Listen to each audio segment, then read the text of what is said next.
তো রাসেল ভাই, আজকে মানে সাধারণত দেখা যাচ্ছে যে মোটামুটি দুটো স্টোরি আমি সাধারণত বলি। তো আজকে চেষ্টা করব মানে দুটো তো বলবো এবং মানে বেশ কয়েকটা বলবো, এবং আজকে মানে আমার নিজের এক্সপেরিয়েন্স আছে এমন কয়েকটা বিষয় আজকে বলবো ইনশাআল্লাহ। মানে সাধারণত দেখা যাচ্ছে আমার নিজের সাথে নাই এমন বিষয়গুলো সাধারণত বেশি বলি। তো আজকে মানে যেটা নাই সেটাও বলবো, যেটা আছে সেটাও বলবো ইনশাআল্লাহ। তো রাসেল ভাই, ফার্স্ট যেটা শুরু করব সেটা আমি আমাদের রাজবাড়িরই ঘটনা, সেটা দিয়ে শুরু করব। সরি, রাজবাড়ি ঘটনা না, এটা আমাদের এটা ঘটেছিল হচ্ছে কুষ্টিয়াতে। কুষ্টিয়ার ঘটনা দিয়ে শুরু করব, রাজবাড়িটা পরে বলছি। যে ঘটনাটি যিনি শেয়ার করেছেন ওনার নাম আবু বকর। উনি এর আগেও বেশ কয়েকটা ঘটনা পাঠিয়েছিলেন, আর রাজবাড়ির আমাদের যে ভৌতিস টিম আছে, বিশেষ করে সজীব, ও কষ্ট করে ঘটনাগুলো কালেক্ট করেছে আর কি। তো আবু বকর ভাইয়ের ওই ঘটনাটা আজকে প্রথম বলছি। তো এই ঘটনাটি যার সাথে ঘটেছিল সেটা আবু বকর ভাইয়েরই মানে দাদির সঙ্গে। 1965 মানে 1965 সালের দিকে ওনার দাদি, ওনার বয়স তখন ছিল 16 কি 17 বছর। তো তখন ওনার বিয়ে হয় নাই। উনি তখন রাত্রে ওনার মায়ের সঙ্গে ঘুমাতেন। ওনার বাবা মারা গিয়েছিলেন আগেই, ওনার মায়ের সঙ্গে ঘুমাতেন। তো ওনার বর্ণনা অনুযায়ী, মানে ওনার দাদির বর্ণনা অনুযায়ী, মানে গভীর রাত্রে উনি হঠাৎ স্বপ্ন দেখছিলেন যে উনি, আমরা অনেক সময় যে রাসেল ভাই বোবা ভূতের কথা বলি, যে আমরা ঠিক বুঝতে পারছি যে আমি শুয়ে আছি কিন্তু আমি হাত পা নাড়াতে পারছি না, এরকম একটা বিষয় ঘটে আর কি। তো উনি, ওনার বর্ণনা অনুযায়ী উনি হঠাৎ করে উনি ফিল করছেন উনি শুয়ে আছেন, কিন্তু ওনার উপরে, বাসার উপরে যেই ছাদ বা টিনের যে চালটা আছে দেখছেন যে সেটা নাই, সম্পূর্ণ শূন্য, মানে শূন্য, উপর আকাশ দেখা যাচ্ছে। এবং সেখান দিয়ে দেখছেন শূন্যের উপর দিয়ে শাড়ি পরা, বড় বড় চুলওয়ালা, খুব কালো কুচকুচে বিভৎস চেহারার একটা মহিলা হেঁটে যাচ্ছে শূন্যের উপর দিয়ে। ওইটা দেখার পরে উনি স্বপ্নেই মানে বলছেন যে কি বিভৎস চেহারা এই মহিলাটার। এই কথাটা বলার পরে ওই মহিলা সেটা শুনে ফেলেছে, এবং সে ওই স্বপ্নে যেটা করে সেটা হলো ওই মহিলাটা, যে বিভৎস চেহারার মহিলাটা, সেটা আস্তে আস্তে নিচে নেমে এসে ওই আবু বকর ভাইয়ের ওই দাদির গলা চেপে ধরে। আচ্ছা। এবং ওনার দাদি ছটফট করতে থাকে। এখন রাসেল ভাই, এটা কিন্তু হচ্ছে কিন্তু টোটালটা স্বপ্নের মধ্যে। জি। তো ছটফট করছে, কিন্তু পাশে ওনার মা তো ঘুমিয়েছিলেন। ওনার মা ঘুম থেকে উঠে দেখে যে তার মেয়ে ছটফট করছে। জি। তখন উনি যেটা দেখেন সেটা হলো যে ওনার মেয়ে, মানে আবু বকর ভাইয়ের দাদি, যে উনি নিজেই নিজের দুই হাত দিয়ে নিজের গলাটা চেপে ধরেছে এবং নিজেই নিজের গলাটা চাপ দিয়ে মানে আত্মহত্যার চেষ্টা করছে। তখন উনি তাড়াতাড়ি চিৎকার চেঁচামেচি করতে থাকেন, মানে ওনার মা, আশেপাশ থেকে লোক চলে আসে, সবাই পানি ছিটাতে এবং অনেক চেষ্টা করে দুই হাত গলার থেকে ছাড়ায়। জিজ্ঞেস করে কি হয়েছে, তখন বলে যে আমি তো এরকম স্বপ্নে দেখেছি। তো সবাই বলে এটা তো কোনো ব্যাপার না, এটা তো বোবা ভূতের, মানে বোবা ভূত বা বোবা জিন ধরে, এরকম তো হওয়ার হামেশাই ঘটে, এটা তেমন কিছু না, এটা বলে সবাই মোটামুটি বিষয়টা খুব স্বাভাবিকভাবেই নেয় আর কি, কেউ এটা অস্বাভাবিকভাবে নেয়নি। জি। এরপর থেকে রাসেল ভাই ঘটনাটা সূত্রপাত হয়। সেটা হলো যে এর পরের দিন থেকেই আবু বকর ভাইয়ের দাদির ক্ষুধাটা অস্বাভাবিক রকমের বেড়ে যায়। উনি স্বাভাবিকভাবে যে খাবারগুলো খেতেন এর থেকেও অনেক বেশি খাবার খাচ্ছিলেন। আচ্ছা। এখন সবাই চিন্তা করেছে যে হয়তো বা কোনো কারণে বেশি খাচ্ছে, কিন্তু এত পরিমাণ অস্বাভাবিক বেশি খাচ্ছিলেন। দেখা যাচ্ছে ওনার বাড়ি তো মানে জয়েন্ট ফ্যামিলি ছিল, 15-16 জনের খাবার রান্না করা হতো। দেখা যাচ্ছে 15-16 জনের খাবার উনি একাই খেয়ে ফেলছেন। এইটা কিন্তু যেহেতু গ্রামের মানুষদের মধ্যে তো কিছু, ওনারা বিশেষ করে জিন টিন এই বিষয়গুলো একটু মানে বেশি বিশ্বাস করেন, তখন আশেপাশের লোকজন বলল যে এটা তো স্বাভাবিক মনে হচ্ছে না, আপনি মানে ওনার আবু বকর ভাইয়ের দাদির যে বাবা, তাকে বললো যে আপনি ওকে ভালো একটা হুজুর দেখান। জি। হুজুর দেখালো, সে বললো তেমন কিছু না, এমনি ঝাড়ফুঁক করে দিলাম ঠিক হয়ে যাবে। প্রথম কয়েকদিন ঝাড়ফুঁকে মোটামুটি স্বাভাবিক ছিল। এরপরে অবস্থা আরো শোচনীয় হয়। আগে তো রাসেল ভাই রান্না করা খাবার খেত, এরপরে যেটা হয় সেটা হচ্ছে যে ওনাদের মানে সাধারণত গেরস্থ বাড়িতে কিন্তু মানে হাঁস, মুরগি, কবুতর, গরু ছাগলের পাশাপাশি কিন্তু এগুলোও পালা হয়। তখন ওনার দাদি সবার সামনে যেটা করতো সেটা হলো, দেখা যাচ্ছে মুরগি দৌড়ে যাচ্ছে, উনি খপ করে মুরগিটাকে ধরে ফেলতেন, ধরে সবার সামনেই ওই মুরগিটাকে কাঁচা খাওয়া শুরু করতেন। তখন এই দৃশ্য দেখে আসলে সবাই ভয় পেয়ে যান যে না, আসলে ওনার সাথে মানে অন্য রকমের কিছু আছে, এটা সাধারণ কোনো বিষয় হচ্ছে না, এটা আস্তে আস্তে খারাপ দিকে যাচ্ছে। তখন বেশ পার্শ্ববর্তী উপজেলার একজন খুব নামকরা একজন হুজুরের শরণাপন্ন হন। তো উনি এসে বলেন যে ঠিক আছে, আমি একটা কাজ করছি, আমি এই বাড়িটাকে বন্ধ দিয়ে দিচ্ছি। সাধারণত আমরা ওই যে অনেক সময় দেখি যে বাড়ি বন্ধের বিভিন্ন রিচুয়াল গুলা করা হয়, বিভিন্ন প্রক্রিয়াগুলো করে বাড়ি বন্ধ করা হয়। তখন বলে যে এখানে তো ওই কিছু দুষ্টু জিনের উপদ্রব আছে, বাড়িটা বন্ধ করে দিলে এরা আসতে পারবে না। তখন বাড়ির বন্ধর যে প্রক্রিয়াটা ছিল রাসেল ভাই, এটা হয়তো বা অনেকেই জেনে থাকবেন, সেটা হচ্ছে যে বড় বড় 4টি পেরেক বাড়ির চারদিকে গাড়া হবে, পুঁতে ফেলা হবে এবং ওই সময় আজান দেয়া হবে। এটা হবে গভীর রাত্রে। তো ঠিকই রাসেল ভাই, গভীর রাত্রে যখন এই প্রক্রিয়াটা শুরু করা হলো, তখন সবাই ফিল করছিল যে কালবৈশাখী ঝড়ের মতো বাড়ির উপর দিয়ে কি যেন বয়ে যাচ্ছে। তো যাই হোক, মোটামুটি বাড়ি বন্ধের প্রক্রিয়াটা সম্পন্ন হয়। এরপরে 3 থেকে 4 মাস কোনো কিছু ছিল না, একদম স্বাভাবিক। তো এরপরে সবাই চিন্তা করে যে এনাকে একটু দ্রুত বিয়ে দিয়ে দিতে হবে, হয়তো বিয়ে দিলে হয়তো বিষয়টা স্বাভাবিক হয়ে যাবে, এরকম চিন্তা করে পরিবার থেকে। এবং সত্যি তাই রাসেল ভাই, ওনার কয়েকটা গ্রাম পরেই ওনার বিয়ে হয়ে যায় এবং খুব দ্রুতই বিয়ে হয়ে যায় আর কি। তো বিয়ে হয়ে যাওয়ার পরে ওই ফ্যামিলির লোকজন আবার এই বিষয়গুলো জানতেন না, যে এই বিষয়গুলো যে ওনার সাথে ঘটেছে এগুলা জানতেন না, এই বিষয়টা আসলে তারা গোপন করেন। তো ওখানে যাওয়ার মোটামুটি রাসেল ভাই 3 থেকে 4 মাস ওই ফ্যামিলিতে আবার ভালো ছিল, উনি একদম স্বাভাবিক নর্মাল, কেউ কোনো কিছু বুঝতে পারেনি। এরপর থেকে ওই ফ্যামিলিতে কিছু ঘটনা ঘটা শুরু হয়। যেমন, তো আবু বকর ভাইয়ের দাদি যখন বিয়ে হয়ে যায়, তো ওনার দাদা যখন পাশে দেখা যাচ্ছে যে শুয়ে আছেন, হঠাৎ করে দাদা ফিল করছেন যে তার স্ত্রী পাশে নাই। আচ্ছা, কিন্তু ঘরের দরজা তো বন্ধ, তাহলে কোথায় গেল? তখন উনি সবাইকে ডেকে তোলেন যে কোথায় গেল, ঘরের দরজা বন্ধ, কোথাও খুঁজে পাওয়া যায় না। আচ্ছা, তখন সবাই হারিকেন নিয়ে, ওই সময় হ্যাচাক বাতিও ছিল, তখন এরকম হ্যাচাক বাতি নিয়ে সবাই খুঁজতে বের হলো। ওই ওনাদের বাড়ি থেকে প্রায় আধা কিলোমিটার দূরে ফেলুর বাঁশবাগান নামে একটা বাঁশবাগান আছে। খুব মানে দিনের বেলা ওই বাঁশবাগানের লোকজন যেতে ভয় পায়, রাতের বেলা তো প্রশ্নই আসে না। খুঁজতে খুঁজতে শেষ পর্যন্ত ওই ফেলুর বাঁশবাগানে গিয়ে ওই আবু বকর ভাই দাদিকে অচেতন অবস্থায় পাওয়া যায়। সেখান থেকে তাকে তুলে নিয়ে আসা হয়, কিন্তু উনি কিছুই বলতে পারেন না। উনি বলেন যে আমি তো ঘুমাচ্ছিলাম, তারপরে কি হয়েছে আমি কিছুই জানি না। এইভাবে রাসেল ভাই প্রায়শই উনি হঠাৎ করে রাতের বেলা ঘর থেকে উধাও হয়ে যেতেন। আচ্ছা, এবং ওনাকে বিভিন্ন জায়গায়, মানে এমন ওই গ্রামের এমন সমস্ত ভয়ঙ্কর জায়গায় যেখানে দিনের বেলার লোকজন হাঁটাহাঁটি কম করে, দেখা যেত কখনো বাঁশবাগানে, কখনো বট গাছের নিচে, এরকম নদীর পাড়ে, এরকম জায়গাগুলোতে তাকে পাওয়া যেত। এর ভিতরে রাসেল ভাই কি হয়, মাঝখানে 2 দিন ওনার কোনো খবরই ছিল না। 2 দিন অনেক খোঁজাখুঁজি করেছে, কোথাও খবর মানে হয় না। হঠাৎ 2 দিন পরে রাতের বেলা বাড়িতে, মানে রাতের বেলা উঠানে ভয়ঙ্কর শব্দ, সবাই বের হয়ে যায়, দেখো না দাদি পড়ে আছে অচেতন অবস্থায়। পরে সেখান থেকে তাকে নিয়ে আসা হবে এবং উনি এটা জানেন না 2 দিন উনি কোথায় ছিলেন। এখন রাসেল ভাই এই যে সমস্যাটা হচ্ছিল, এখন এটা তো সমাধান করা প্রয়োজন, যে এরকম তো চলতে দেয়া যায় না। তখন উনি ওনার হাজবেন্ড অনেক তান্ত্রিক দেখান, কবিরাজ দেখান, ভালো ভালো আলেমদের শরণাপন্ন হন, কিন্তু কিছুতেই হয়তো 2-1 দিন ভালো থাকে, তারপর আবার যা তাই, মানে একই রকমের সমস্যা হচ্ছিল। এবং তারপর ডাক্তারও দেখান, ডাক্তার ওনার বডি চেক আপ করে বলেন যে আপনার স্ত্রী বেশি দিন বাঁচবে না, খুব তাড়াতাড়ি মারা যাবে, বড় জোর 2 মাস। আচ্ছা, তো এটা করে ওই আবু বকর ভাইয়ের দাদা খুব মানে মুষড়ে পড়েন এই ব্যাপারটা শুনে। তখন উনি একজন ভালো ইমাম সাহেবের একজন খবর পান, তার কাছে যান। ওই ইমাম সাহেব বললেন যে আসলে এই রোগীর ট্রিটমেন্ট আমি করতে পারবো না।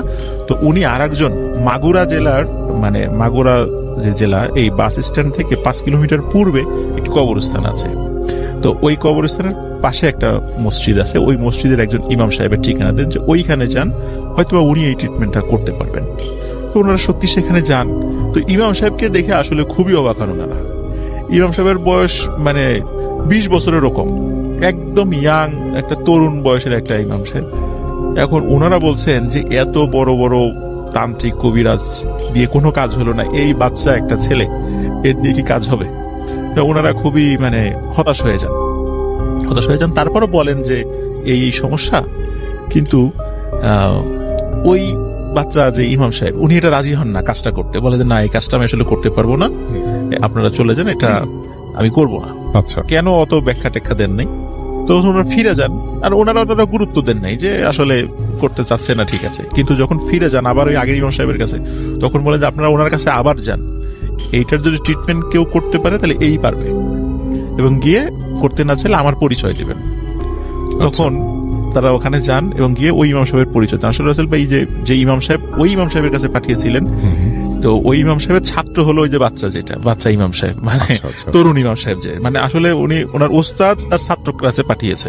তার মানে আসলে মানে তার মনে বুঝতে হবে যে ছাত্র আসলেই খুব মানে এই বিষয়ে খুব পারদর্শী। তখন উনি বলেন আচ্ছা ঠিক আছে, যেহেতু আমার ওস্তাদ পাঠিয়েছেন আমি কাজটা করবো, তো একটা নির্দিষ্ট সময় দেন যে এই সময় আসতে হবে আপনাদেরকে। তো ওই নির্দিষ্ট সময় যেন একটা পূর্ণিমার রাত্রে সময় যান। তখন উনি কি করেন, ওই ইমাম সাহেব একটি সাদা কাগজে আরবিতে অনেক লেখা লিখে বলেন যে আপনি কবরস্থানের পাশে দাঁড়িয়ে থাকবেন একা একা, আপনি গভীর রাত্রে হঠাৎ করে একটি গাড়ি আসতে দেখবেন, কিন্তু গাড়িটা দেখে মনে হবে ঘোড়ার গাড়ি, আসলে এটা ঘোড়ার গাড়ি না। এই ঘোড়ার জায়গায় দেখবেন বড় আকৃতির দুটো কুকুর আছে, মানে এই গাড়িটা টেনে আনে দুটো বড় আকৃতির কুকুর। তো আপনি এই গাড়িটার সামনে আসার পরে আপনি ভয় পাবেন না, আপনি সালাম দিবেন। দেখবেন যে ওখানে পালকিতে, মানে গাড়ির পিছনে যে পালকির মতো একটা জায়গা আছে, মানে ওখানে কোনো একজন লোক বসা আছে, কিন্তু তাদের চেহারা দেখার আপনার দরকার নেই। আপনি ওখানে গিয়ে তাদেরকে সুন্দর করে একটা সালাম দিবেন। তখন সত্যি রাসেল ভাই গভীর রাত, উনি একা একা দাঁড়িয়ে আছেন। বেশ অনেকক্ষণ পরে সত্যি ওই গাড়িটা চলে যায়, কিন্তু ওই গাড়িটা দেখে উনি মারাত্মক ভয় পান, কারণ ভয়ঙ্কর আকৃতির দুইটা কুকুর এবং গাড়ির সামনে আবার দুইটা লোক, মানে অনেক লম্বা দুটো লোক হেঁটে আসছিল। কিন্তু উনি দাঁড়িয়ে আছেন, ওই লম্বা লোক দুটো তাদের ওনাকে দেখে কিছু বলে নাই, কিন্তু গাড়ি যখন ওর কাছাকাছি চলে আসে তখন উনি লম্বা করে একটা সালাম দেয়। তখন হঠাৎ করে সব গাড়িটা দাঁড়িয়ে যায়, আর এক চুলো নড়ে না। তখন ভিতর থেকে একটা কণ্ঠস্বর ভেসে আসে, মানে ওয়ালাইকুম আসসালাম বলে যে আপনি কি চান। ভিতর থেকে কণ্ঠস্বরটা আসে এবং ওনার ভাষ্য অনুযায়ী যে একটা পুরুষের কণ্ঠস্বর, এবং কণ্ঠস্বরটা এত সুন্দর এবং এত মোলায়েম যে ইতোপূর্বে উনি কখনোই এত সুন্দর কণ্ঠ শোনেন নাই। ভিতর থেকে এই শব্দটা আসে। তখন বলেন যে এই যে ইমাম সাহেব একটা চিঠি পাঠিয়েছেন আপনার জন্য। বলে আচ্ছা ঠিক আছে, আপনি চিঠিটা দিয়ে যান। তখন ওই পালকির মতো ওই জায়গার ভিতর থেকে হাত বের করে। তখন দেখে যে হাতটা অনেক বড়, মানুষের মতোই হাত, কিন্তু হাতটা মানে এতটা সাদা, মানে সাধারণত এত সাদা হাত সচরাচর হয় না। আচ্ছা, তো শুধু হাতটা বের করেন, হাতে চিঠিটা দেন। তখন উনি ওই অবস্থায় দাঁড়িয়ে থাকেন সবাই। তখন চিঠিটা পড়েন উনি ভিতর থেকে, ওনার বর্ণনা অনুযায়ী ভিতর থেকে পড়েছেন। তখন বলে আচ্ছা ঠিক আছে, আপনি বাসায় চলে যান, আপনার সমস্যার সমাধান হয়ে যাবে বলে দেয়। তারপর ওনারা ওই গাড়িটা আবার চলে যায়। ওনারাও পরে ইমাম সাহেবকে বলেন কি ঘটনা ঘটেছিল। বলে আচ্ছা ঠিক আছে, তাহলে আপনারা বাসায় চলে যান, সমস্যার সমাধান হয়ে যাবে, কিন্তু একটা ডেট দিয়ে দেন যে এই ডেটে, আজ থেকে 3 দিন বা 7 দিন পরে এই ডেটে আপনারা কেউ ঘর থেকে বের হবেন না। তো ওনারা বাসায় চলে যান। ঠিক ওই ডেটে কেউ ঘর থেকে বের হয় না। রাত যখন মানে 12টা ঠিক পর, মানে মধ্যরাত্রে হঠাৎ ভয়ঙ্কর সব শব্দ, চিৎকার চেঁচামেচি, আর্তনাদ, মনে হয় যে কাউকে মেরে ফেলা হচ্ছে, এরকম শব্দ। তো ঘরের চালের উপরে ধূপধাপ শব্দ, এরকম হঠাৎ শব্দ হতে থাকে, কিন্তু ওনারা কেউ ঘর থেকে বের হচ্ছে না। সকালবেলা রাসূল ভাই যখন ওনারা বের হন, তখন দেখেন যে 6টা কাক মানে আগুনে দগ্ধ অবস্থায়, মানে পুড়ে মারা গেছে, এরকম অবস্থা ওনার উঠানে পড়ে আছে।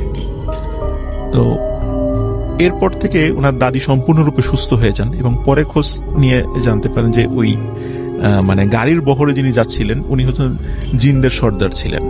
তো ওনার কাছে উনি ভালো জিন ছিলেন। ওনার কাছে যখন এই বিষয়টা বলা হয়, তখন ওনারা ওনার বাড়িতে আসেন ওই নির্দিষ্ট দিনে। এসে দেখে যে ওখানে 6টা জিন থাকতো ওই বাড়িতে, এবং ওরাই এই আবু বকর ভাইয়ের দাদিকে উৎপাত করত।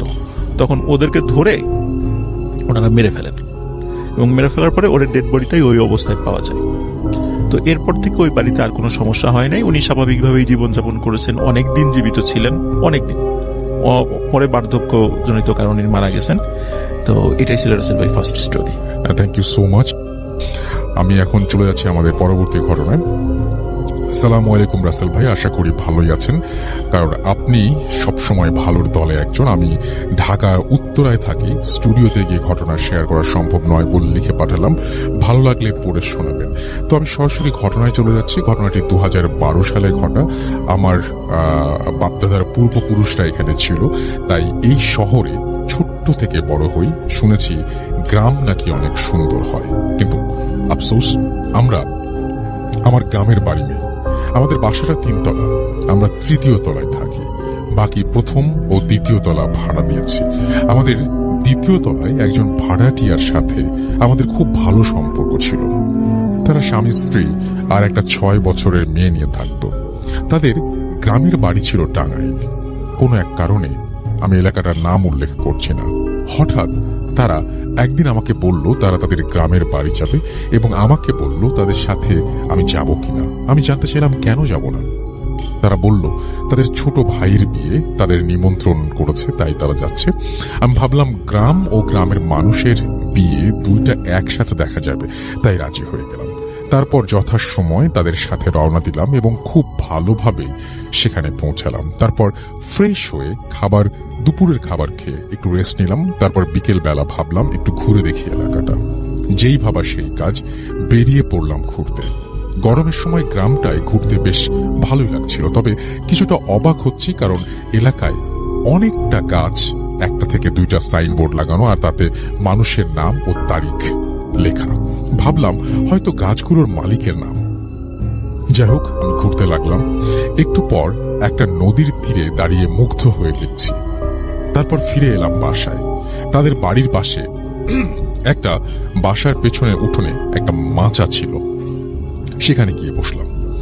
এলাকার সব জায়গা থেকে এই জায়গাটা মনে হলো একটু বেশি ঠান্ডা আর একটু বেশি বাতাস। হঠাৎ নজর গেল সেই বাড়ির উঠোনের শেষ প্রান্তে একটা গাছ দেখে। মনে হচ্ছে খুব পুরনো একটা গাছ, আর তাতে দুইটা সাইনবোর্ড দেয়া আছে। আমি গাছটির সামনে গিয়ে ভালো করে বোঝার চেষ্টা করছি এটা কি গাছ। হঠাৎ আমাদের ভাড়াটিয়ার ছোট ভাই এসে বলল, এখানে কি করেন? এটা ভালো জায়গা না, চলেন বাসায় যাই। আমি কৌতূহল নিয়ে জিজ্ঞেস করলাম, সামনের ওই বড় গাছটা কি গাছ? ওইটা বকুল গাছ।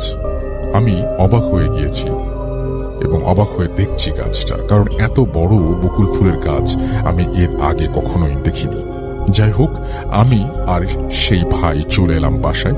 সন্ধ্যায় হালকা নাস্তা করার পর আবার সেই মাচায় গিয়ে বসলাম, কারণ গরমের মধ্যে এই জায়গাটা অনেক ঠান্ডা, খুব ভালোই লাগছে।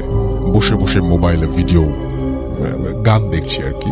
হঠাৎ হালকা একটা গরম বাতাস আমার বুকে পড়ল, যেমন আমার মুখের সামনে যদি কেউ এসে নিঃশ্বাস ফেললে যেমন হয় ঠিক তেমন। পরপর 3 বার এমন হলো। আমি একটু অবাক হলাম। তারপর ভাবলাম হয়তো আমার নিঃশ্বাস আমার গায়ে লাগায় আমি চমকে গেছি, এই বলে একটু হাসলাম। কিন্তু তার কিছুক্ষণ পর আমি পানি পড়ার শব্দ পেলাম। কেউ যদি 1 জগ পানি গাছে ওপর থেকে একেবারে ঢেলে ফেললে যেমন হয়, যেমন শব্দ হবে, ঠিক সেরকম। বাসার পেছনে লাইট না থাকায় অনেকটা অন্ধকার হয়ে আছে, বুঝলাম না ঠিক কোথায় পানি পড়লো। সব থেকে বড় কথা হলো, আমি বিকেলে ওই জায়গাটা ভালো করে দেখেছিলাম। ওখানে কোনো পানি বা পুকুর কিছুই ছিল না। পানি আসবে কোথা থেকে? এইসব ভাবতে ভাবতে আমরা সেই ভাড়াটিয়ার ভাবি তার মেয়েকে নিয়ে আমাদের কাছে আসলো। আমি তাকে বললাম আমি এমন শব্দ পেয়েছি। সে বলল এই জায়গাটা ভালো না, এই বলে চলে আসতে বলল। আমি চলে এলাম। বলে রাখা ভালো যে গ্রামের অধিকাংশ বাড়ি টিন শেডের। তো রাতে খাবার দাবার খেয়ে শুয়ে মোবাইল নিয়ে আমি বিজি আছি। আর আমার সাথে আমার ভাড়াটিয়ার সেই ছোট ভাইকে থাকতে বলা হয়েছে এবং এও বলা হয়েছে রাতে যেন আমি বাইরে না যাই। তো রাতে প্রায় 12টা বাজে হঠাৎ আমার ঘরের টিনের চালে আওয়াজ হচ্ছে। যদি কোনো বাঁশঝাড় থেকে কোনো বাঁশের আগা টিনের চালে লেগে থাকে আর বাতাসে নোট থাকে, তাহলে যেমন আওয়াজ হবে ঠিক সেরকম আওয়াজ হচ্ছে। অথচ তাদের বাসার আশেপাশে কোনো বাঁশঝাড় নেই। তাহলে এটা কিসের আওয়াজ? যাই হোক, আওয়াজটা কিছুটা সময় পর থেমে যায়। আমি আর পাত্তা না দিয়ে আবার ফোনের দিকে খেয়াল দিলাম। রাত 1টা দিকে আমি মোবাইল রেখে ওয়াশরুমে যাব বলে সেই ভাইকে ডাক দিলাম এবং তার সাথে ওয়াশরুমে গেলাম। একটু পরে বাড়ি থেকে বেরিয়ে দেখলাম সেই ভাইটার চেহারায় ভয়ের ছাপ। আমি জিজ্ঞেস করলাম কি হয়েছে? সে বলল কিচ্ছু না, জলদি ঘরে চলেন। আমি তার সাথে ঘরে গিয়ে জিজ্ঞেস করলাম কি হয়েছে বলেন, আপনি ভয় পেলেন কিভাবে? সে বলল কিছু না। আমি জোর করে অনুরোধ করার পরেও সে কিছু বলল না। অতঃপর শুয়ে পড়লাম। সকালে ঘুম থেকে উঠে দেখি সবাই অনেক আগেই উঠে পড়েছে। আমি বাইরে বেরিয়ে দেখি সবাই চুপচাপ। আমি আর কিছু জিজ্ঞেস করিনি, যদিও আমার মনে একটু খটকা থেকেই গেছে। সকালবেলা খাওয়ার পর আমাকে সেই ভাই আবার বলল আমাদের সাথে মার্কেটে যাবেন, বিয়ের কিছু শপিং করতে হবে। আমি বললাম যেতে পারি একটা শর্তে, যদি কাল রাতে কেন ভয় পেয়েছেন সেটা আমাকে বলেন তাহলে যাব। সে আর কিছু না বলে চলে গেল।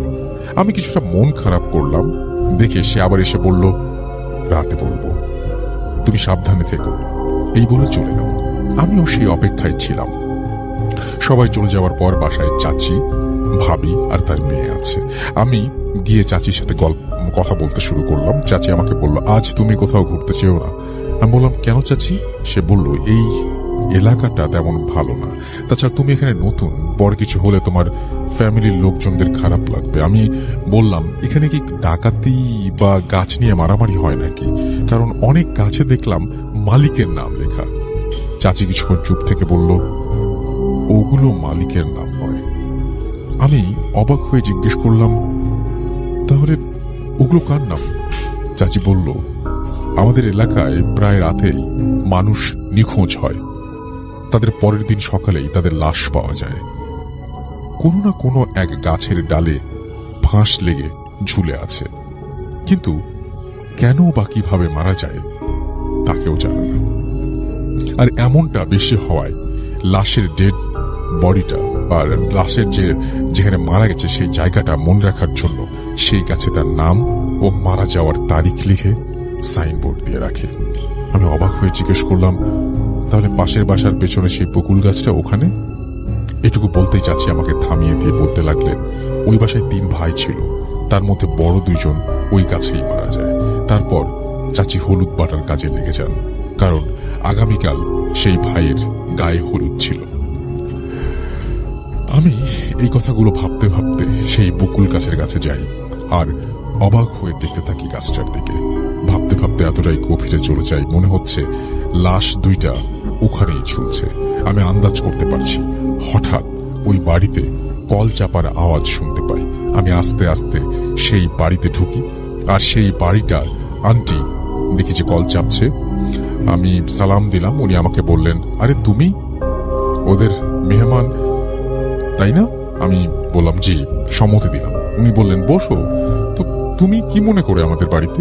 আমি বললাম, এমনি একটু হাঁটছি, আসলে চেয়েছিলাম একটু ঘুরবো, কিন্তু চাচি যেতে মানা করলো, বলল এলাকাটা ভালো না, তাই আপনার সাথে গল্প করতে আসলাম।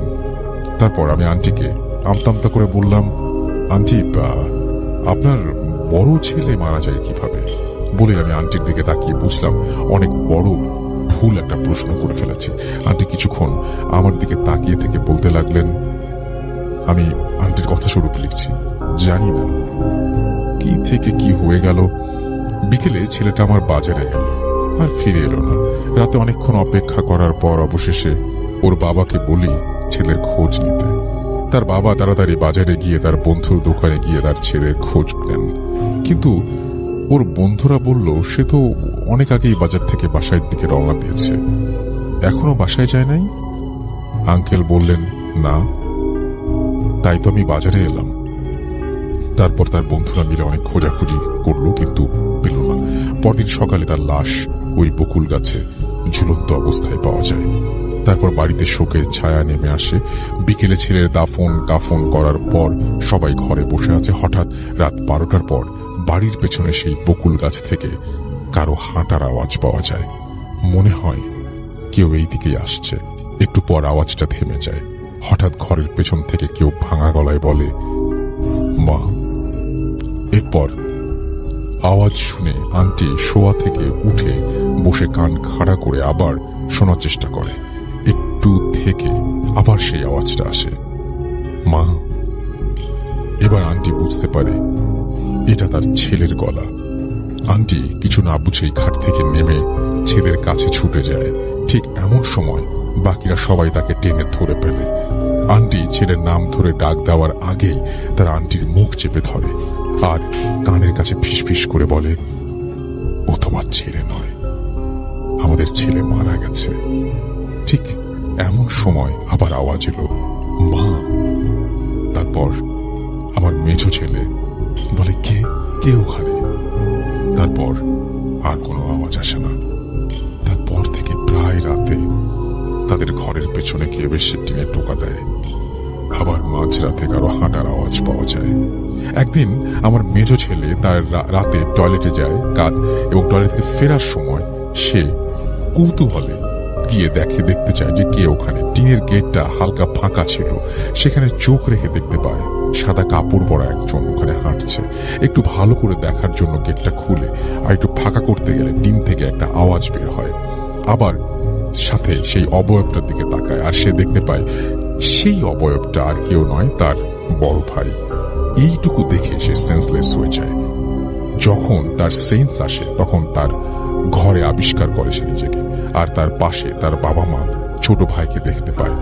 তারপর সে সেন্সলেস হওয়ার কারণ জানতে চাইলে রাতের সব ঘটনা খুলে পড়ে। তারপর সবাই চিন্তায় পড়ে যায়, যাকে কিছুদিন আগে কবর দিয়ে আসলাম সে কিভাবে বাড়ির পেছনে হাঁটাহাঁটি করবে। কেউ কেউ বলে এটা খারাপ জিন। তারপর তার কিছু আগে আন্টির মেজো ছেলে বন্ধুদের সাথে আড্ডা দিতে থাকে এবং ফিরে আসে না। অনেক খোঁজাখুঁজির পর তাকে পাওয়া যায়। সবার মাঝে সেই একই চিন্তা বিরাজ করে। পরদিন সকালে সবার চিন্তাকে সঠিক করে সেই লাশ বকুল গাছে পাওয়া যায়। আন্টি এইটুকু বলেই আঁচল দিয়ে মুখ মুছতে লাগলেন। আমি তার আর কিছু জিজ্ঞেস করতে পারলাম না, চলে এলাম বাসায়। রাতে খাওয়ার পর আমি সেই ভাইকে রাতের কথা জিজ্ঞেস করলে সে আমাকে বলে, আমি টয়লেটে ঢোকার পর সে এদিক ওদিক তাকাতেই দেখতে পায় আমাদের ঘরের পেছন দিক দিয়ে একটা সাদা অবয়ব সোজা সেই বকুল গাছের দিকে চলে যায় এবং বকুল গাছের নিচে যে মিলিয়ে যায়। এটা দেখে সে খুব ভয় পায়, আর সে ভালো করে জানে বকুল গাছের নিচে রাতে কে হাঁটে। আমি তাকে রাতের সেই টিনের আওয়াজের কথা বললে সে বলে, আমরা প্রায় এমন আওয়াজ শুনি। প্রথম ভয় লাগলেও এখন আর পাত্তা দিই না। তারপর আমি সেখানে 4-5 দিন থেকে ঢাকায় চলে আসি। এই ছিল ঘটনা। গুছিয়ে লিখতে পারলাম কিনা জানি না, ভুল হলে ক্ষমা করবেন। আর ঘটনাটা ভালো লাগলে পড়ে শোনাবেন। আমার ঘটনা ও লেখাগুলো ভালো লাগলে আমাকে জানাবেন, তাহলে উৎসাহের সাথে আরো ঘটনা লিখে পাঠাবো। আমার কাছে আমার নানুকে নিয়ে জিন সম্পর্কে বেশ কিছু ঘটনা আছে। ভূত এফএম দীর্ঘজীবী হোক। আমার নাম ও ঠিকানা গোপন রাখার অনুরোধ করছি। ওকে আমি পড়লাম না। Thank you very much. Listener, আজকে আমি যে ঘটনাটি আপনাদের সাথে শেয়ার করব, এই ঘটনাটি একটি হসপিটাল কেন্দ্রিক ঘটনা। আপনারা অনেকেই হসপিটালের ঘটনা শুনতে চান। আমি আশা করব আজকের ঘটনাটি তাদের অনেক অনেক ভালো লাগবে। ঘটনাটির সময়কাল 1991 সাল। ঘটনাটি আমাকে যিনি দিয়েছেন ওনার নাম হচ্ছে রোমানা রেজা। ওনার বাড়ি পুরান ঢাকার ওয়ারিতে। 1991 সালে উনি ঢাকা ইউনিভার্সিটির ইংরেজি ডিপার্টমেন্টে পড়তেন। উনি খুব সাহসী একজন মানুষ ছিলেন। ওনার আম্মা হঠাৎ করে অসুস্থ হয়ে পড়ে এবং অসুস্থ হওয়ার পর বর্তমানে ঢাকার খুবই বিখ্যাত একটি বেসরকারি হসপিটাল, সঙ্গত কারণে নাম বলছি না, তো সেই হসপিটালে তাকে অ্যাডমিট করা হয়। এই হসপিটালটি তখন ছিল 3 তলা বিশিষ্ট এবং সেটা ছিল ইউ আকৃতির। আপনারা অনেকেই হয়তোবা বুঝেও থাকতে পারেন, কিন্তু তারপরও আমি নামটি বলবো না। এই হসপিটালটি নিচ তলাটায় বারান্দা ছিল, উপরের 2 তলায় কোনো বারান্দা ছিল না। নিচতলার বারান্দাটা কোনো রেলিং ছিল না, খোলা ছিল, মানে সেটা সব দিক থেকে খোলা এবং একটা পাশে সুন্দর মানে বাগান আছে। তো যখন ওনার আম্মাকে নিচতলাতে একটি কেবিন দেয়া হয়, ওনারা ওই রুমে ঢোকার পর একটা বিষয় খেয়াল করেন। ওই রুমে দরজার উপরে, এটা কিন্তু ভেতর দিকে, রুমের ভেতর দিকে দরজার উপরে আয়াতুল কুরসি বা এরকম আরবিতে কিছু লেখা মানে দরজার উপরে লাগানো আছে।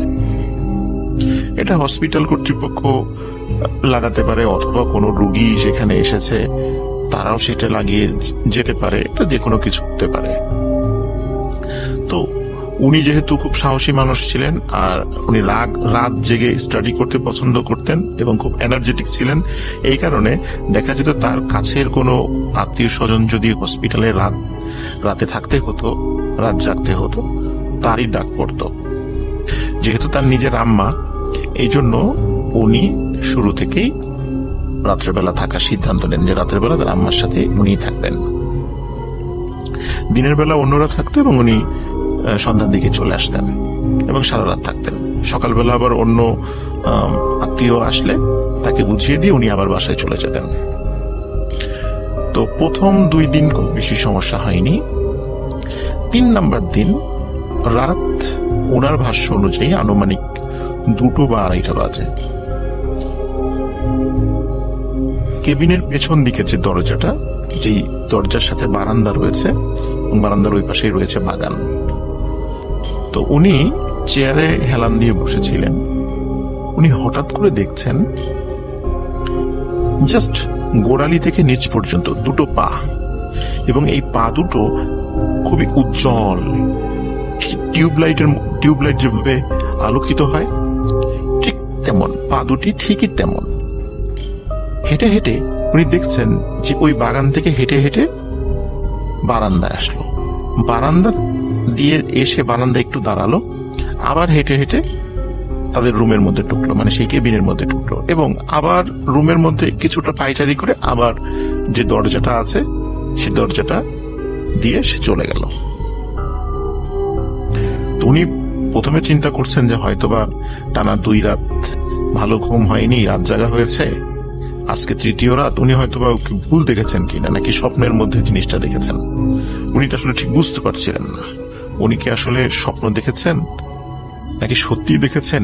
উনি মানে নিজেকে বিশ্বাস করতে পারছিলেন না। উনি উঠে গিয়ে পাশে যে বেসিন ছিল, বেসিন থেকে চোখ ধুয়ে আসলেন, এবং উনি বুঝতে পারছিলেন উনি যেটা দেখেছেন উনি সেটা ঠিক দেখেছেন। কিন্তু ওনার মনে হলো যে ওনার বিশ্রামের প্রয়োজন। এই জন্য সকালবেলা যখন ওনার আব্বা হসপিটালে আসেন, তখন ওনার আব্বাকে বলেন যে আমার তো একটু বিশ্রামের প্রয়োজন, আমি মনে হয় একটু বেশি পরিশ্রান্ত হয়ে গেছি, চোখে উল্টাপাল্টা দেখছি, তো আমি বাসায় চলে যাই, বাসায় গিয়ে ভালো করে ঘুম দেই, রাতের বেলা আমি আর একা থাকবো না, আমার সাথে আরেকজনকে পাঠিও। তার মানে হচ্ছে মানে উনি আর একা থাকবেন না, সাথে আরেকজন লোককেও পাঠাতে বলেছেন উনি। তো ওনার আব্বা বলল ঠিক আছে, তার খালাকে উনি পাঠিয়ে দেবেন, তাহলে উনি আর ওনার খালা আর ওনার আম্মা 3 জন থাকবেন রুমে। তো সেই কথাই হলো। উনি বাসায় গিয়ে ফ্রেশ হয়ে লম্বা একটা ঘুম দেন। উনি আবার সন্ধ্যায় ওনার খালাকে নিয়ে চলে আসেন। খালাকে নিয়ে চলে আসার পর অদ্ভুত কিছু ব্যাপার ঘটতে থাকে। সেটা হচ্ছে যে খালা কিন্তু রাত জাগার প্রিপারেশন নিয়ে আসছেন, এবং উনি সারাদিন ঘুমিয়েছেন যাতে করে উনি রাত জাগতে পারেন। কিন্তু খালা যখনই ওই রুমের মধ্যে আসেন, আসার সাথে সাথে উনি বলেন যে আমার খুব ঘুম পাচ্ছে, আমি বসে থাকতে পারছি না। উনি সাথে সাথে পাশে যে চেয়ার ছিল সেই চেয়ারে বসে পড়েন এবং ঘুমিয়ে যান, এবং ওনাকে অনেক ডাকাডাকি করে, কিন্তু উনি ঘুমের ভেতরে বলতে থাকেন যে আমি কিছুতেই চোখ খোলা রাখতে পারছি না, এত ঘুম আমার কেন আসছে আমি জানি না। তার মানে এটা বলতে বলতেই উনি একদম মানে ঘুমিয়ে যান, ওনাকে আর কোনোভাবেই জাগানো সম্ভব হয় না। তখন এই রোমানা আপু উনি যেটি করেন সেটা হচ্ছে যে উনি চিন্তা করেন যে আজকে রাত্রে আমাকে জাগতে হবে। তো উনি অন্যান্য দিনের মতোই স্বাভাবিকভাবেই উনি ওনার আম্মার পাশে পায়ের দিকে উনি ওই হসপিটালে বেডের সাথে একটু হেলান দিয়ে উনি বসে আছেন। তো হঠাৎ করে মনে হলো যে উনি একটু বারান্দায় গিয়ে পায়চারি করবেন। উনি বারান্দার দিকে যান। বারান্দার দিকে গিয়ে হঠাৎ করে একটা জায়গায় ওনার চোখ আটকে যায়। উনি দেখেন ওনাদের যে বারান্দাটা, এই বারান্দা বরাবর ঠিক অপোজিট পাশে দোতলাতে একটি রুমের লাইট জ্বালানো। আমি আগের থেকে বলে নিয়েছি দোতলাতে কোনো বারান্দা ছিল না, সেটা সরাসরি রুমের মতো আর কি, মানে সেই রুমে কোনো বারান্দা নেই। তো উনি খেয়াল করেন ওই রুমের মধ্যে স্পষ্টভাবে দেখা যাচ্ছে যে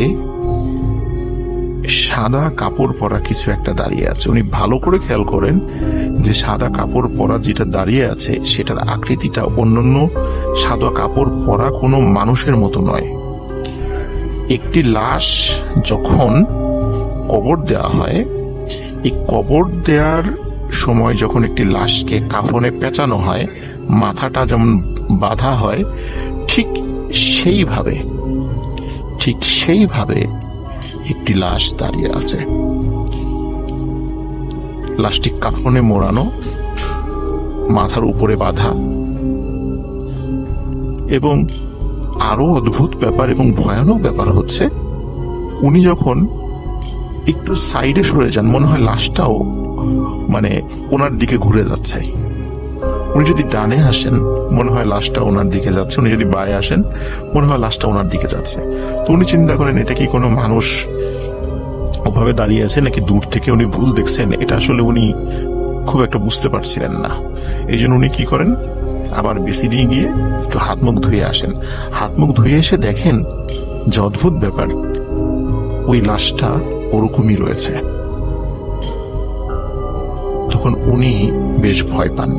ভয় পেয়ে তাড়াতাড়ি এসে ওনার খালাকে ডাকার চেষ্টা করেন, ওনার খালাকে ডাকার চেষ্টা করেন, ওনার মাকে ডাকার চেষ্টা করেন, তাদের চোখে মুখে পানি ছিটিয়ে দেন, কিন্তু কোনোভাবেই তাদের ঘুম ভাঙানো যাচ্ছিল না। এটা কিন্তু অদ্ভুত ব্যাপার, কারণ একটা মানুষের ঘুম ভাঙানোর জন্য যত চেষ্টা করার দরকার উনি করেছেন, কিন্তু কোনোভাবেই তাদের ঘুম ভাঙানো যাচ্ছিল না। কেন এত বেশি ঘুম এসেছিল, এটা আসলে উনি বুঝতে পারছিলেন না। পরবর্তীতে উনি যখন ভয়ে ভয়ে আবার দোতলার ওই জানালার দিকে তাকান, তখন দেখেন ওটার ভেতরের ওই রুমের লাইট বন্ধ হয়ে গেছে এবং ওখানে কেউ নেই। প্রথমে উনি ভাবেন যে হয়তোবা উনি ভুল দেখেছেন, কিন্তু সকালবেলা উনি দোতলার ওই জায়গাটাতে, ওই রুমের ওইখানে যান, গিয়ে দেখেন সেই রুমটা তালাবন্ধ এবং মনে হচ্ছে গত কয়েক মাসে ওই রুমে কোনো রুগী আসেনি। রুমটা বেশ ময়লা আবর্জনা রয়েছে। তখন ওইখানে একজন নার্সকে জিজ্ঞেস করেন যে গতকালকে কি এইখানে কোনো রুগী ছিল? তখন নার্স খুব অবাক হন যে কেন আপনি এই প্রশ্ন করছেন কেন? তখন উনি বলেন যে গতকালকে রাত্রে আমি এইখানে একজন মানুষকে দেখেছি সাদা কাপড় পরা। তখন নার্স খুব হেসে দেন যে ইম্পসিবল, এটা হতেই পারে না, গত কয়েক মাসে এই রুমে কোনো মানুষ ঢুকেনি, আর যেহেতু এটার বারান্দা নাই, সুতরাং এখানে তো অন্য পাশ থেকে মানুষ আসার কোনো সুযোগই নাই, আপনি ভুল দেখেছেন। উনি বলছেন না, আমি এইখানেই দেখেছি।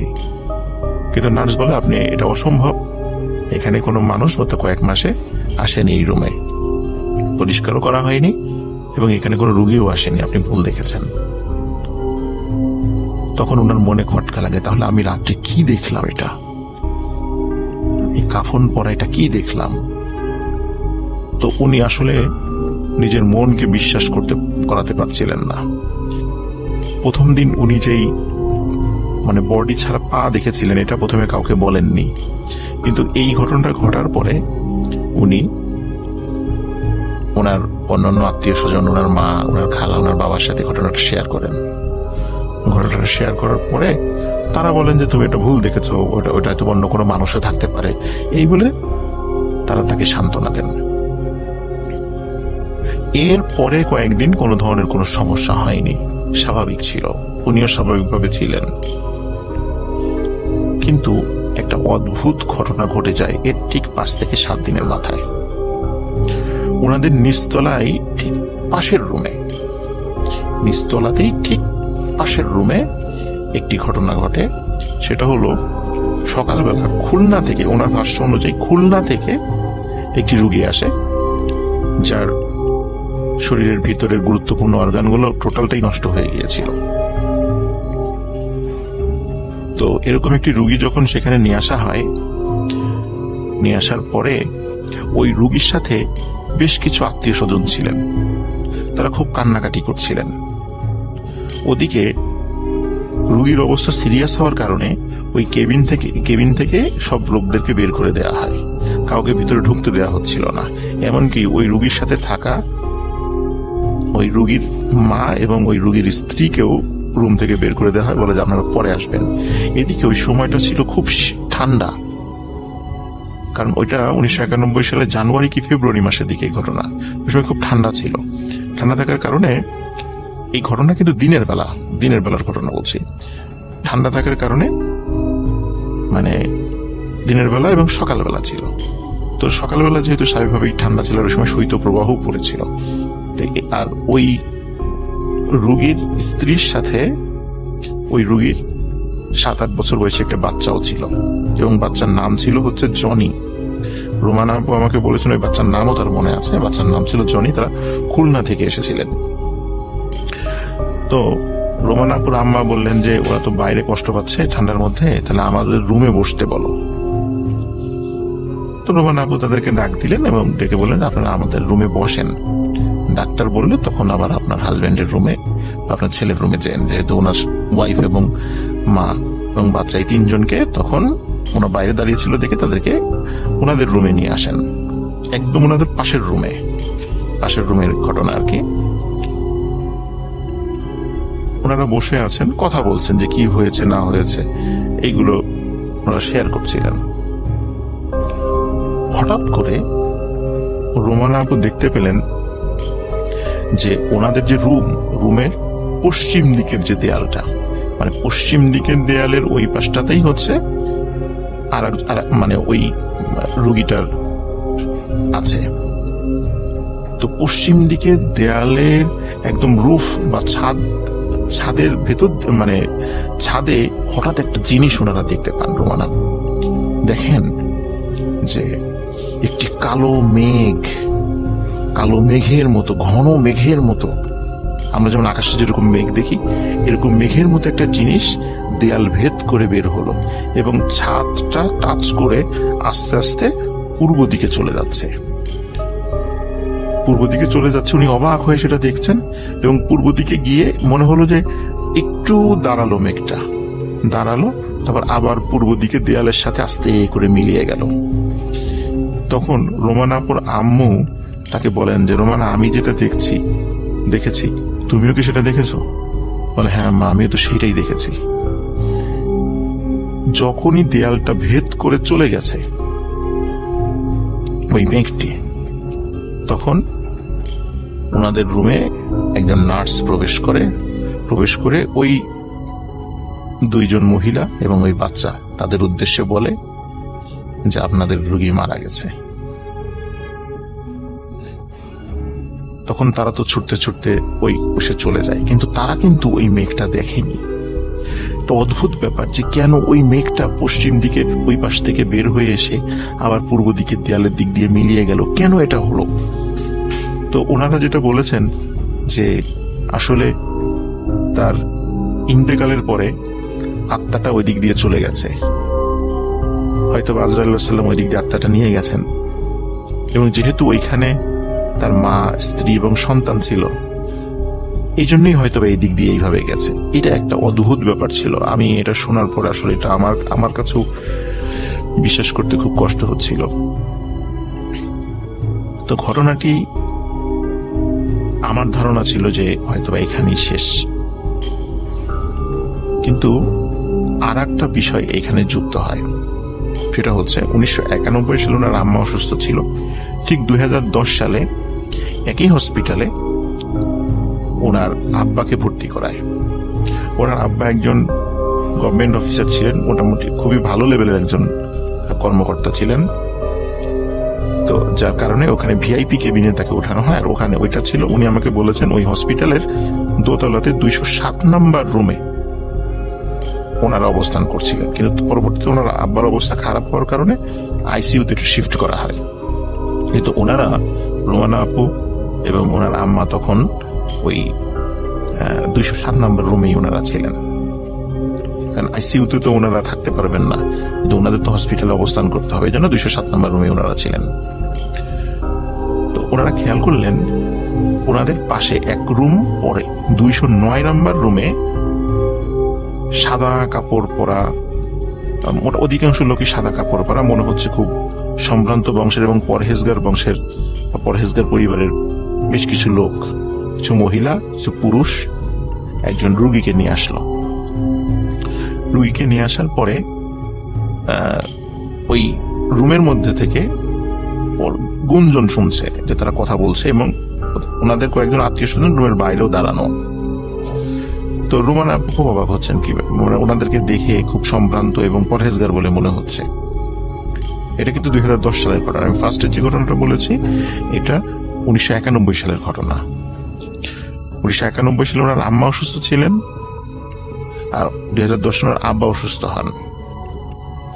তো উনি হঠাৎ করে খেয়াল করেন যে সিঁড়ি দিয়ে একটা 6-7 বছর বয়সী একটি বাচ্চা মেয়ে দৌড়ে আসছে।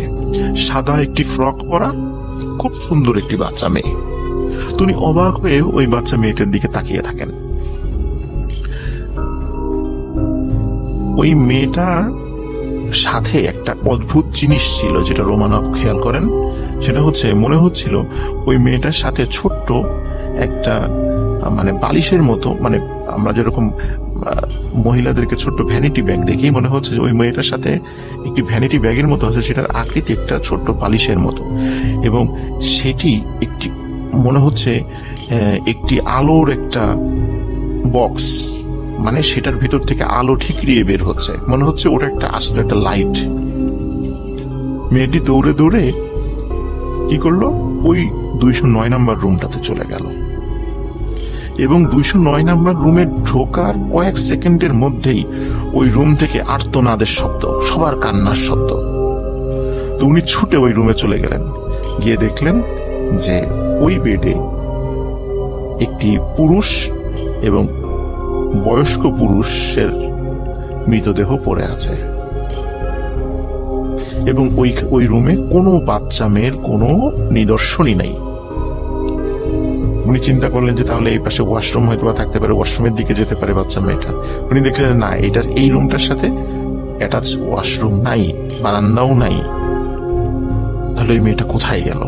ওই সময় যেহেতু মানুষ মারা গিয়েছে, কৌতূহল হয়ে কাউকে জিজ্ঞেস করা যাচ্ছে না, কিন্তু পরবর্তীতে লাশ বের করার সময় ওই রোগীর একজন আত্মীয়ের কাছে জিজ্ঞেস করেছিলেন যে আচ্ছা, একটু আগে আমি একজন মেয়েকে ঢুকতে দেখেছি, আপনারা কি দেখেছেন?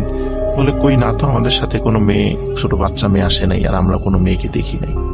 উনি খুবই অবাক হন যে তাহলে আমি কি দেখলাম। উনি প্রথম 1991 সালে যে ঘটনাটা ফেস করেছিলেন, যে একটি মেঘের মতো মেঘ চলে গেল, তারপর একজনের মৃত্যু হলো, আবার একটি বাচ্চা মেয়ে সে ওই রুমে ঢুকলো, কয়েক মুহূর্তের মধ্যে তার মৃত্যু হয়ে গেল। উনি কি দেখলেন, কি ছিল ঘটনা? এই রহস্যের আজও কুল কিনারা হয়নি। হসপিটাল কেন্দ্রিক এই ঘটনাটি রোমান আপু আমাকে শেয়ার করেছেন। লিসেনার, আশা করি আপনাদের সবার ভালো লেগেছে। চলে যাবো। আসসালামু আলাইকুম, আমার নাম সৌরভ। ওয়ালাইকুম আসসালাম। আমি মোহাম্মদপুর থেকে এসেছি। চলে যাই আপনার ঘটনায়। আমি যে ঘটনাটা বলবো এটা হচ্ছে যশোর মাগুরার একটা ঘটনা। আমি আমার একজন রিলেটিভের কাছ থেকে কালেক্ট করেছি। জি। ঘটনাটা যে বলবো সেটা একটা লোককে কেন্দ্রিক। লোক তার মায়ের সাথে একটা গ্রামে থাকতো। তো গরিব হওয়ার কারণে ছেলেটাকে একটা অফার আসে যে সে বাহিরে বিদেশে যে ওয়ার্কার হিসেবে কাজ করতে পারবে। তো ছেলেটা অফারটা নেয়, অফারটা নিয়ে চলে যাবে। তো তখন তার মা বলে যে আমি তো গ্রামের বাড়িতে একাই থাকবো, তুমি বিয়ে করে তোমার বউর সাথে থাকলে আমার ভালো হবে। তো তিনি বিয়ে করে 7 দিন পর বিদেশে চলে যায়। ইতিমধ্যে 6টা বছর পার হয়ে যায়। তো যখন উনি ফেরত আসবে দেশে, তো তখন তার ওয়াইফকে কল দিয়ে সে বলতেছে যে বাইরে থেকে তার জন্য কি কি গিফট নিয়ে আসবে। তো তখন তার ওয়াইফ একটা লিস্ট দেয় যে এগুলা নিয়ে আসবে। তো তখন বাংলাদেশ টাইমে যখন সে কল দিছিল তখন হচ্ছিল সন্ধ্যা। এই টাইমে সে তাদের গ্রামের বাড়ির উঠানে বসে এগুলো বলছিল। তো লিস্ট নেওয়ার পর লোক শপিং করার পর দেশে চলে আসবে, ফ্লাইটে ওঠে, ঢাকায় এসে নামে। ঢাকা থেকে যশোর যেতে যেতে তার আনুমানিক রাত 11টা বেজে যায়। এখন সে যেখানে নামে সেখান থেকে তার গ্রামের বাড়ি প্রায় আধা ঘন্টার একটা রাস্তা, কাঁচা রাস্তা দিয়ে যেতে হয়। তো সে এখন ভ্যান খুঁজতেছে, এত রাতে তো ভ্যান বা কোনো যানবাহন খুঁজে পাওয়া যায় না। তো সে বাজারের মাথায় একটা ভ্যানওয়ালা দেখে যে অলমোস্ট বাড়ি চলে যাবে তার ভ্যান রেখে। তো শীতে সে তাকে অফার দেয়, বলে যে আপনি আমাকে বাড়িতে নিয়ে পৌঁছে দেন, আপনি যে প্রাইস চাবেন সেইটাই আমি দেব। তো ভ্যানওয়ালাটাও রাজি হয়ে যায়। তো ওনারা সবকিছু নিয়ে রেডি হয়ে জার্নিটা স্টার্ট করে। কাঁচা রাস্তা দিয়ে ভ্যান যাচ্ছে, একটু উঁচু নিচু আছে, এই জন্য ভ্যান ঝাঁকি হচ্ছে। তো হঠাৎ করে রাস্তার মাঝখানে একসময় ভ্যানটা অনেক জোরে ঝাঁকি খায়। হুম হুম। তো ভ্যানওয়ালাও ছিল লোকটার সাথে একটা কনভারসেশনে ছিল না, এই জন্য কিছু জিজ্ঞাসা করেনি যে কিছু পিছনে কিছু হয়েছে কিনা। দেন ইতিমধ্যে তার বাসায় চলে গেছে। তো আচ্ছা। তখন যখন লোকটা বাসায় চলে আসছে, তার মা ছুটে আসছে হারিকেনের আলো নিয়ে যে আচ্ছা। ছেলেকে দেখবে। হুম। তো লোকটা বলে যে মা তুমি হারিকেনটা আমার কাছ থেকে দূরে সরো, হারিকেনের আলো আমার সহ্য হচ্ছে না। তো তখন তার মা ভাবে যে আমার ছেলে অনেকদিন বিদেশে ছিল, তো তার ইলেকট্রিসিটির আলো পছন্দ হবে, এই জন্য আগুনের আলো পছন্দ হইতেছে না। তো তখন ওখানে ইলেকট্রিসিটি ছিল না, এই জন্য ছিল হারিকেন ছিল। তো সে তার বউকে বলে যে আচ্ছা তোমার হাজবেন্ডকে নিয়ে তুমি বাসায় ঢুকো। তো বাসায় ঢুকার পর উনি ফ্রেশ ট্রেশ হওয়ার পর ওনার কিছু ফ্রেন্ডস আসে ওনার সাথে দেখা করার জন্য। তখন উনি ওনার মাকে বলে দেয় যে মা বলো, আমি তো অনেক দূর থেকে এসেছি, আমি অনেক টায়ার্ড, আমি আজকে কোথাও বাইরে যাবো না বা কারোর সাথে দেখা করবো না। তো ওনার মা বলে যে আচ্ছা ঠিক আছে, তুই যেটা বলতেছিস সেটাই বলবো। দেন ওনার কিছু ফ্রেন্ডস আসে যে ওকে বলেন যে আন্টি বের হয়ে আসতে, আমরা একটু বাইরে দেখা সাক্ষাৎ করি। তো উনি বলে যে বাবা ও তো এগুলা বলে দিছে, ও এখন আর বের হবে না। আচ্ছা। ইতিমধ্যে তার ওয়াইফ তার জন্য শরবত নিয়ে যায়। তো শরবত যখন দেয় তখন তার পায়ের জুতা খুলে দিতে যায়। তো জুতা যখন খুলে দিতে যায় তখন সে দেখে যে তার গায়ে প্রচন্ড অনেক লম্বা লম্বা লোম, খুব ঘন ঘন লোম। তো সে ব্যাপারটা খটকা লাগে। তো সে এখন এসে তার মাকে বলে যে মা দেখো আমার তো জিনিস ভালো লাগতেছে না, আমি তো তার সাথে সংসার করছি 7 দিন, আমি তো জানি যে তার কি, কিন্তু আমার কেন জানি ভালো লাগতেছিল। তো তখন তার মা বুঝাই দেয় যে 6 বছর পর আসছে, এই জন্য একটু মন এরকম লাগতেছে, ব্যাপার না, ঠিক হয়ে যাবে, তোমরা থাকো, আজকে রাতে ওখানেই থাকো, বাইরে থাকার দরকার নেই। আচ্ছা। তো তখন তাদের বাসা এমন ছিল যে ইট দেওয়া বাসা, ফ্লোরটা মাটির, সামনে একটা বারান্দা আছে, রুম হচ্ছিল একটাই। তো এক রুমের মধ্যে লোকটা এবং তার ওয়াইফ, আর বাহিরের বারান্দায় তার শাশুড়ি, তার মা এবং কয়েকটা রিলেটিভস, তারা সবাই বাইরে শুয়েছিল। তো রাতের এক পর্যায়ে তার লোকটার যে ওয়াইফ ছিল, ওয়াইফের মা ঘুমাইতে পারতেছিল না রাতে। তার মাথায় এটা চিন্তা ভাবনা চলতেছিল যে তার মেয়ে এরকম একটা কথা বললো, এটা তো সাধারণত কেউ বলে না। তো এটা ভাবতে ভাবতে ভাবতে ভাবতে এক সময় সে ঘুমায় যায়। এক সময় সে শোনে যে হাড্ডি ভাঙ্গার একটা আওয়াজ আসতেছে, আর কেউ চুপচাপ করে কিছু খাচ্ছে। অনেকক্ষণ ধরে এই শব্দটা হচ্ছে, সে ভাবতেছে যে পাশে কোথাও বিড়াল টিড়াল হবে। তো সে তার বেআইন সাহেবকে বললো যে আপনি কি রান্নাঘরে, ঘুম থেকে ডাক দিয়ে বললো যে আপনি কি রান্নাঘরে কিছু রেখেছেন, যে দেখেন এরকম শব্দ হচ্ছে। তো বলে যে না আপনি টেনশন নিয়েন না, আপনি ঘুমাই পড়েন, রান্নাঘরে কিছুই রাখা নেই। তো সে তো নিশ্চিন্তে ঘুমাইতে পারতেছে না, তার মেয়েও এরকম একটা কথা বললো, আবার এরকম শব্দ শুনতেছে, কিছু খাচ্ছে, সে নিজেও বুঝতে পারতেছে কিছু জিনিস কিছু খাচ্ছে। তো এই টেনশন করতে করতে সে হঠাৎ করে ঘুমায় যায়। সকালবেলা ফজরের আজান দেয়নি, তখন সে আগেই ঘুম থেকে উঠে গেছে, অজু টজু বানাইতে যাবে। তো এখনো ভোরের আলো ফোটেনি, অজু বানায় আসার পর ভোরের আলো একটু ফুটছে, তখন সে দেখে যে মাটির যে বাসা থাকে, মাটির বাসার ভিতরে যেন পানি পড়লে যাতে বাহিরে চলে আসে, এই জন্য একটা ছোট্ট নালী থাকে। তো উনি খেয়াল করে দেখে ওই দরজার নিচের নালীর ওখানে রক্ত গড় গড় গড় করে বের হয়ে আসতেছে। এটা দেখে তো সে খুবই অ্যাস্টনিশড। সে সবাইকে চিল্লাফাল্লা করে ডাক দেয় যে দেখেন এগুলো কি হইলো, আপনার ছেলে আমার মেয়েকে মেরে ফেলছে। আর লোকটার মা বলতেছে যে আমার ছেলে অনেকদিন পর বিদেশ থেকে আসছে, এই জন্য আপনার মেয়ে আমার ছেলেকে মেরে সবকিছু নিয়ে পালাই চলে গেছে। তো এই দুইজনের মধ্যে ঝগড়া হইতে হইতে এক সময় কেউ ভিতরে কি হয়েছে এটাই দেখে নেই, বা এলাকার মুরব্বী লোকজন এসে দরজা ভেঙে দেখে খাটের উপর শুধু হাড্ডি, ভাঙা হাড্ডি, আর একটা স্কালের উপরের ভাগের মধ্যে লম্বা চুল।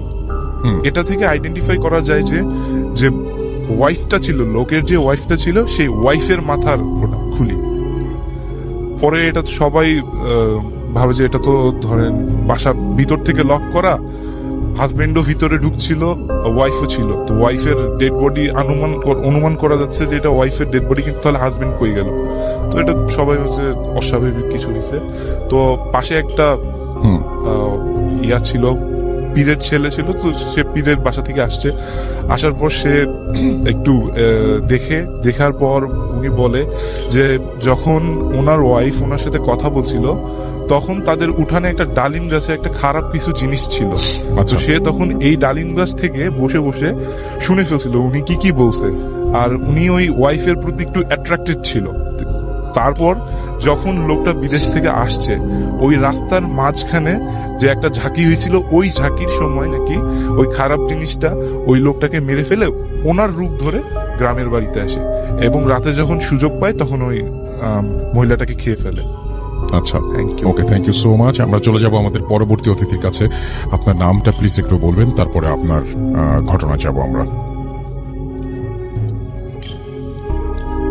আসসালামু আলাইকুম, আমার নাম মোহাম্মদ মিরাজুল ইসলাম। জি, আমি উত্তরা থেকে এসেছি। আমি এখন যে ঘটনাটা আপনাদের সাথে শেয়ার করতে যাচ্ছি সেটা আমার গ্রামের বাড়িতে জামালপুরে আর কি আমার চাচার সাথে ঘটে। তো আমাদের গ্রামটা হইতেছে আপনার জামালপুরের 1 নং কেন্দ্র ইউনিয়নের আপনার কুটামনি গ্রাম। জি, তো আমার চাচা, আমার সম্পর্ক নিয়ে আমার চাচা হয়। তো উনি আর কি কৃষক, তার জন্য আর কি ওনার মানে আর কি অন্যের জমিতে আর কি তিনি কৃষিকাজ করেন। তো রেগুলার মতো একদিন উনি কৃষিকাজ করতে আপনার একটা জায়গায় গেছে। সেই জায়গায় ওনার সাথে আরো 3 জন লোক ছিল।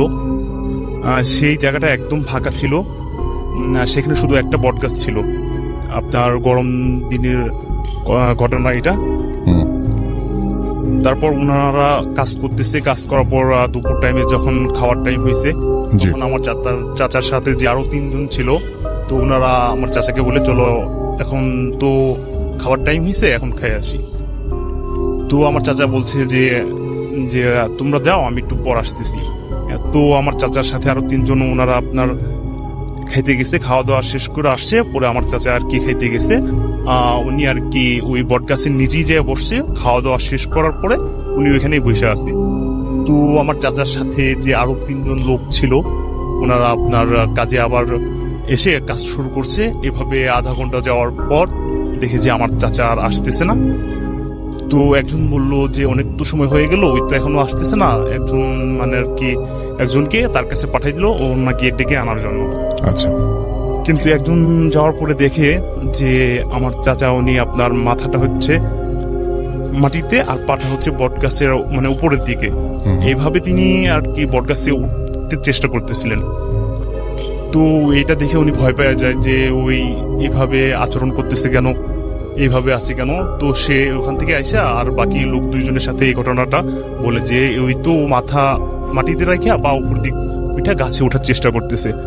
তো ওই বাকি 2 জনও ওনার সাথে নিয়ে ওইকে আমার চাচার কাছে আসে। আসার পর আর কি আমার চাচার বলে কি হয়েছে তোমার, তুমি এইভাবে পা উপরের দিক রাখছো কেন। আর কি তিনি কোনো কথা না বলে আর কি চোখ বড় বড় করছে রাসেল ভাই।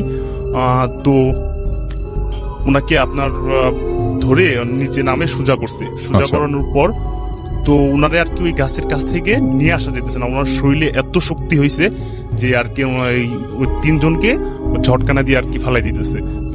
তো এইভাবে তারা 3 জন যখন পারতেছে না, তো একজন পাশে একটু দূরে কয়েকটা বাড়ি ছিল, সেখানে দৌড়ে গিয়ে 2-3 জনকে আরো নিয়ে আসার পরে 5 জনে মিলে আর কি ওনাকে অনেক কষ্টে বাড়িতে দিয়ে যায়। দিয়ে যাওয়ার পরে আর কি তখন বাড়িতে এই ঘটনাটা জানাজানি হলে আমাদের পাশে মহল্লা হুজুরের কাছে যাওয়া হয়, যা আপনার ঘটনাটা শেয়ার করা হয়, বলা হয় পুরো হুজুরে একটা পানি পড়ে দিয়ে বলে যে পানিটা ছিটাই দিবা আর পানিটা খাওয়াই দিবেন। তো রাসেল ভাই পানিটা ছিটাই দিয়ে হুজুরের কথা মতো পানিটা খাওয়ানোর পর আর কি তখন একটু উনি শান্ত হয় আর কি, ওনার শরীরের থেকে ওইটা একটু প্রভাবটা চলে যায়, উনি ঘুমিয়ে পড়েন। তো রাত্রির বেলা উনি উঠার পর সবাই খাওয়া দাওয়া করে, গ্রামের লোকজন কিন্তু রাসেল ভাই আর কি তাড়াতাড়ি ঘুমায় পড়ে। জি, তো খাওয়া দাওয়া শেষে সবাই ঘুমায় পড়ছে। ঘুমানোর পরে আর কি রাত যখন মাঝরাত, তখন তিনি আর কি ওই তার শরীরে ওই অশরীরে আত্মাটা ভর করছে। উনি আর কি শরীর ঝাঁকি দিয়ে উঠে মানে সেই বটগাছের কাছে যাবে, এর জন্য আর কি দরজা খুলতেছে। এমন সময় আমার চাচির ঘুমটা ভেঙে যায়। আচ্ছা, ভেঙে যাওয়ার পরে আমার চাচি বলে যে তুমি কোথায় যাচ্ছ। তো বাইরে গেলে এমনিতে লাইট নিয়ে যাও, তো তুমি তো লাইট ছাড়াই তো যাইতেছো, কোথায় যাইতেছো তুমি বলো আমাকে। পরে উনি বলে যে আমি ওই বটগাছের কাছে যাব, আমার ওখানে যেতে হবে, আমার ওখানে অনেক কাজ আছে। তো আমার চাচি এটা শুনে ভয় পেয়ে যায়। ভয় পেয়ে যাওয়ার পরে চিল্লাচিল্লি শুরু করে। পরে আমরা পাশের রুম থেকে আমরা সবাই উঠে এসে দেখি যে উনি আর রুমে নাই, উনি আপনার ওই বটগাছের উদ্দেশ্যে আর কি রওনা হয়েছে। তো তারপর ওনারে মাঝ রাস্তা থেকে অনেক কষ্টে 6-7 জনে মিলে আর কি ধরে মানে অনেক কষ্টে আনা হয়েছে রুমে। মানে কোনোভাবেই তার সাথে শক্তি দিতে পারা যেতেছে না। তার শরীরে এত পরিমাণে শক্তি আসছে যে এটা নর্মাল মানুষের থাকে না। তো উনাকে এই অবস্থাতে পরিস্থিতি দেখার পরে কবিরাজের বাড়িতে যাওয়া হয়েছে। তো আমার বাবা কবিরাজের বাসায় যায়। কবিরাজ বাসায় যাওয়ার পরে কবিরাজকে ডেকে আনে। কবিরাজকে ডেকে আনার পর কবিরাজ তাকে মন্ত্র পরে আর কি পানি ছিটাই দিয়ে আর কি ওইটা ওই রাত্রের জন্য শান্ত করার পর বলে যে এটা এখন আর হবে না, সমস্যা নাই, আপনারা কোনো টেনশন করেন না, এটা আর কি এখন চলে গেছে। আচ্ছা, এরপরে রাসেল ভাই এভাবে আরো 2 দিন কেটে যায়। 2 দিন যাওয়ার পর তার 2 দিন তিনি নর্মাল ছিল। তারপরে দিন আপনার শনিবারের রাত্রে মাঝরাতের দিকে সেম ঘটনাটা আবার ঘটে। আচ্ছা, তিনি ঘুম থেকে উঠে ওই পডকাস্টে যাওয়ার জন্য আর কি দরজা খুলে আপনার রওনা করে। এই সময় আমার বাবা বাথরুমে যাওয়ার জন্য আর কি বের হয়েছিল, উনি এটা দেখতে পায় যে উনি বের হয়ে চলে যেতেছে একা একা অন্ধকারে। তো আমার বাবা এটা দেখে বুঝতে পারে যে ওটা মনে হয় আবার ওনার শরীরে ভর করছে। তো আমার বাবা, আমার চাচা ছিল, আরো কয়েকজন লোকজনকে ডেকে এনে তাকে মানে আর কি ওখান থেকে নিয়ে আসতে পারতেছে না, তার শরীরের শক্তিটা যেন আরো বেড়ে গেছে। তো আর কি ভাই ওইখানে আপনার দড়ি ছিল, ওই দড়ি দিয়ে তাকে হাত পা বেঁধে অনেক কষ্টে তাকে রুমে আনা হয়। আবার সেই রাত্রি আবার ওই কবিরাজের কাছে যাওয়া হয়। পরে কবিরাজকে কবিরাজ আধা ঘন্টা পর আসে। আধা ঘন্টার মাঝখানে সে নানা রকম মানে আর কি কথা বলতেছে যে আমার খুব পানি পিপাসা পাইছে, আমাকে পানি দাও, আমার ক্ষুধা লাগছে, আমার বান্ধন খুলে দাও, আমার কিছু হয় না, আমাকে ছাইড়া দাও। কিন্তু কেউ এই কথা না শুনে ওকে ওইভাবেই বেঁধে রাখছে, তাকে আর কিছু দেওয়া হয় নাই। পরে কবিরাজ আসার পরে আর কি উনি তার ব্যাগ থেকে আপনার জিনিস বের করছে। বের করার পরে সরিষার তেল আর আপনার কাঁচামরিচ তার হাতে পিষে আপনার একটা ইয়েতে আর কি হাড়ের ইয়েতে একটু করে ওনার নাকের সামনে ধরছে। নাকের সামনে ধরার পরে আর কি ওই বলতেছে যে আমার চাচা বলতেছে যে এটা আমার নাক থেকে সরাও, আমার আর সহ্য হচ্ছে না, আমার দম বন্ধ হয়ে যাইতেছে, এটা আমি আর পারতেছি না।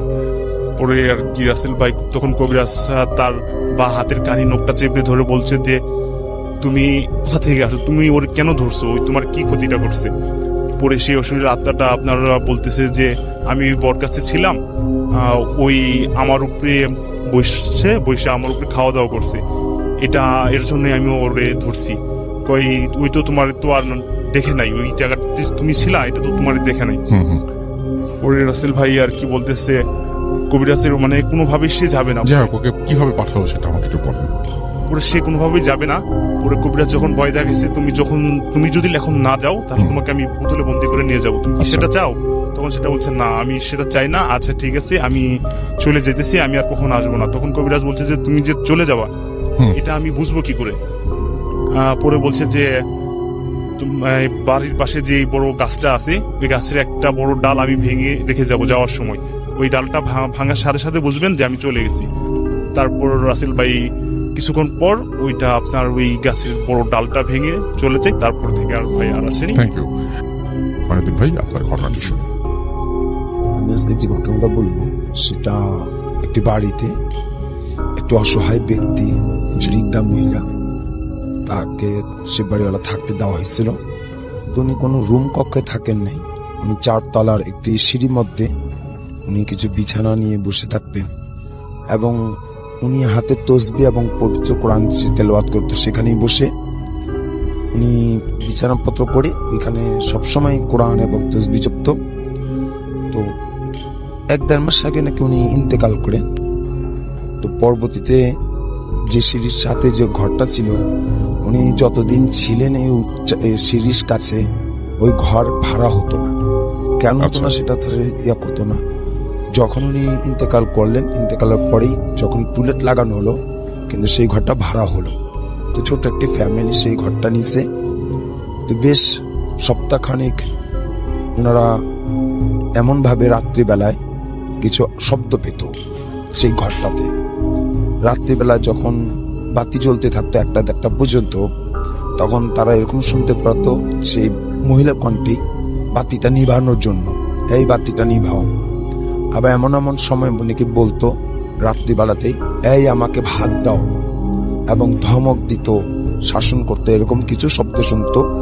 তো নতুন ভাড়াতে তো ভাবতো যে আশপাশ থেকে হইতেছে অথবা কোথাও থেকে হইতেছে, নিজের ঘর থেকে যে হইতেছে তারা এটা নিজেরা এটা বুঝতে পারেনি। যখন এরকম প্রায় ঘটনা হইতেছিল কয়েকটা দিন, তখন তারা এরকম বুঝে নিল যে এটা তো আমাদের ঘর থেকে, এবং দরজাতেও যখন নক করা হতো তারা দরজাটা খুলে দেখতো কেউ ছিল না। তো বিশেষ এরকম যখন এই কথাটাকে বাড়িওয়ালাকে বলা হয়, তখন বাড়িওয়ালা বলছে ঠিক আছে আপনারা একটা দোয়ার ব্যবস্থা করে দেন এবং ঠিক হয়ে যাবে। আমাদের কাছে এরকম একটা বৃদ্ধ মহিলা ছিল, সে তো মারা গেছে। তারপর দোয়া আয়োজন করা হয়েছিল, এরপরও সেই শব্দগুলো হয়। ঘটনাক্রমে বেশ আজকে 2 দিন আগে যখন এরকম রাত্রিবেলা দরজাটা নক করতেছে, তখন দরজাটা খুলে দেখে সেই বৃদ্ধ মহিলা, হ্যাঁ, হাতে তসবিহ পড়তেছিল এবং সাথে কোরআন তেলাওয়াত মানে কোরআন শরীফ খুলে বসেছিল এবং খুব রাগান্বিত চোখে তার দিকে তাকিয়েছিল, বলছে আমার নামে নালিশ করছিস, আমি তোদেরকে এটা শাস্তি দিব। এরকম এলোমেলো অনেকগুলো কথা বলতেছিল। তখন তারা সে বাড়িওয়ালার কাছে অভিযোগ করে, সেটা বাড়িওয়ালা বলতেছে ঠিক আছে এটা আমি ব্যবস্থা নেব। এই মানুষটাকে তারা প্রায় দেখে যে ওনাদের ঘরে নক করা, কিছু চাওয়া, শাসন বারণ করা, বৃদ্ধা মহিলাটাকে দেখতে পারে, কিন্তু অথচ বৃদ্ধা মহিলা আজ থেকে 1-1.5 মাস আগে ইন্তেকাল করছেন। এটাই আমার ছিল ঘটনা ভাইয়া। Thank you so much. তো আমি আপনাদেরকে শোনাচ্ছি আমাদের আজকের প্রথম অডিও ক্লিপটি, আশা করছি ভালো লাগবে। আমি নিহাত বলছি লন্ডন থেকে। আসলে আজকে যে ঘটনাটা আমি আপনাদের শোনাচ্ছি এটা হয় কিনা আমি জানি না, বাট বেসিক্যালি আমি আমার ওয়াইফ আমরা লন্ডনে আছি প্রায় 10 বছর। আর আমাদের একটা বেশ ভালো ফ্রেন্ড সার্কেল আছে এখানে। তো আমরা মাঝে মাঝেই সবাই প্ল্যান করে হলিডে ম্যানেজ করে আমরা ঘুরতে চলে যাই লন্ডনের বাইরে কোথাও। মোটামুটি বলতে গেলে UK we have been in every corner of UK just to have some little fun holiday. Basically সব ওই হুল্লোড় ভিড়ভাট্টা থেকে একটু রিলিফ পাওয়ার জন্য আর কি বাইরে চলে যাই। তো যাই হোক, গত বছর 2018 এপ্রিলের দিকে, ফার্স্ট উইক অফ এপ্রিল, আমি, আমার ওয়াইফ বর্ষা, আমার কাজিন তুষার, আমার ফ্রেন্ড আসিফের ওয়াইফ জুই, আতিক ভাই আর রিয়াদ, আমরা সবাই আয়ারল্যান্ডে যাই একটা হলিডে স্পেন্ড করার জন্য। তো আয়ারল্যান্ডে এখানে আমরা একটা কটেজ বুকিং করি, basically kind of holiday house আসলে। তো কটেজ বুক করে আমরা এমন একটা জায়গায়, এই জায়গাটার নাম হচ্ছে বেলিমেনা, আয়ারল্যান্ড বেলফাস্ট থেকে বেশ কিছুটা দূরে, অনেক একদম কান্ট্রি সাইডে।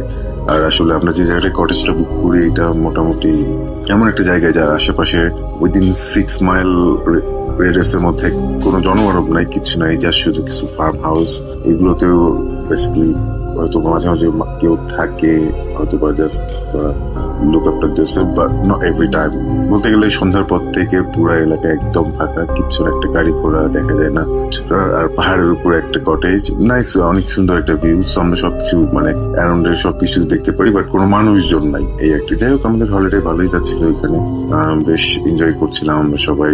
তো আমরা আসলে হলিডেতে যাই ওখানে 7 দিনের জন্য, যে আমরা 7 দিন এখানে টাইম স্পেন্ড করবো, then back to hell, I mean back to London again সেই robotic life. Anyway, so একদিন আসলে আমরা আমাদের কটেজেরই সামনে একটু গার্ডেনের মতো আছে, ওখানে বারবিকিউ করছিলাম সবাই সন্ধ্যায়। তো বারবিকিউ শেষ করে মানে একদম খাওয়া দাওয়া করে বেশ টায়ার্ড, তো সবাই লিভিং রুমে বসে ফায়ার প্লেসে আগুন জ্বালিয়ে আড্ডা দিচ্ছিলাম। তো সাডেনলি আমার যে কাজিন তুষার ও আমার ওয়াইফ বর্ষা, ওরা বেশ ইয়ে করলো যে চলো ভূত দেখতে যাবো।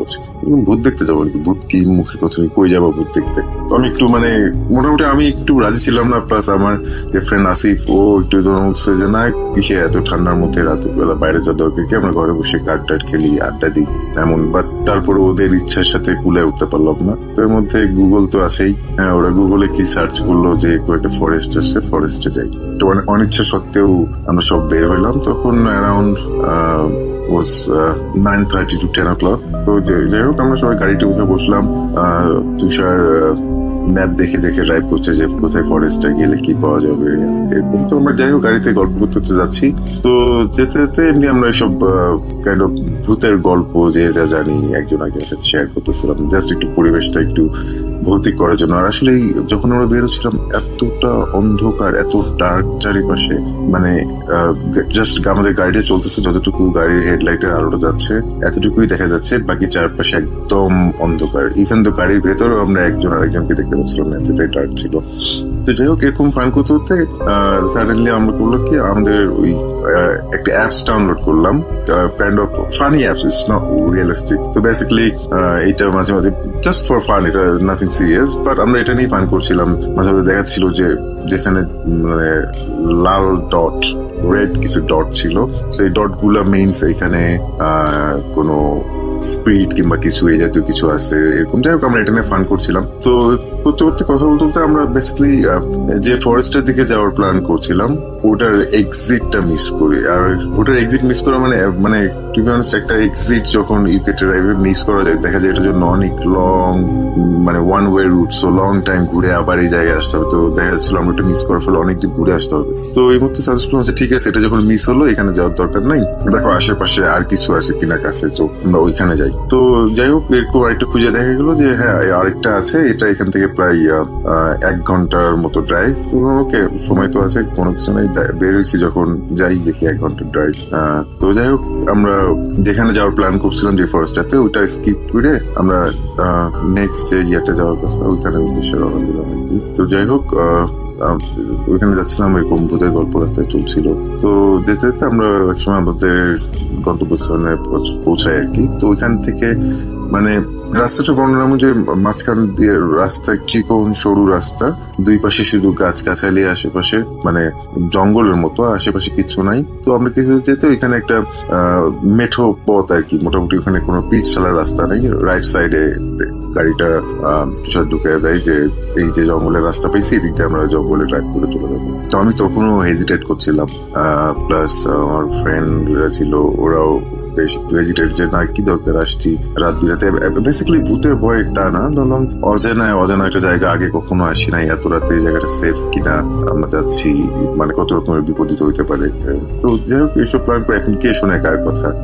তুষার ড্রাইভ করছিল, সে তো অলরেডি ড্রাইভ করে জঙ্গলের ভিতর গাড়ি ঢুকাই দেয়। তো যাই হোক একটু পরে যাইতেই রাস্তার মাঝখানে ঠিক মানে যেটা রাস্তা, তো ওইখানে হুট করে দেখি যে সে হার্ট ব্রেক করে। কি হলো হঠাৎ করে হার্ট ব্রেক কেন?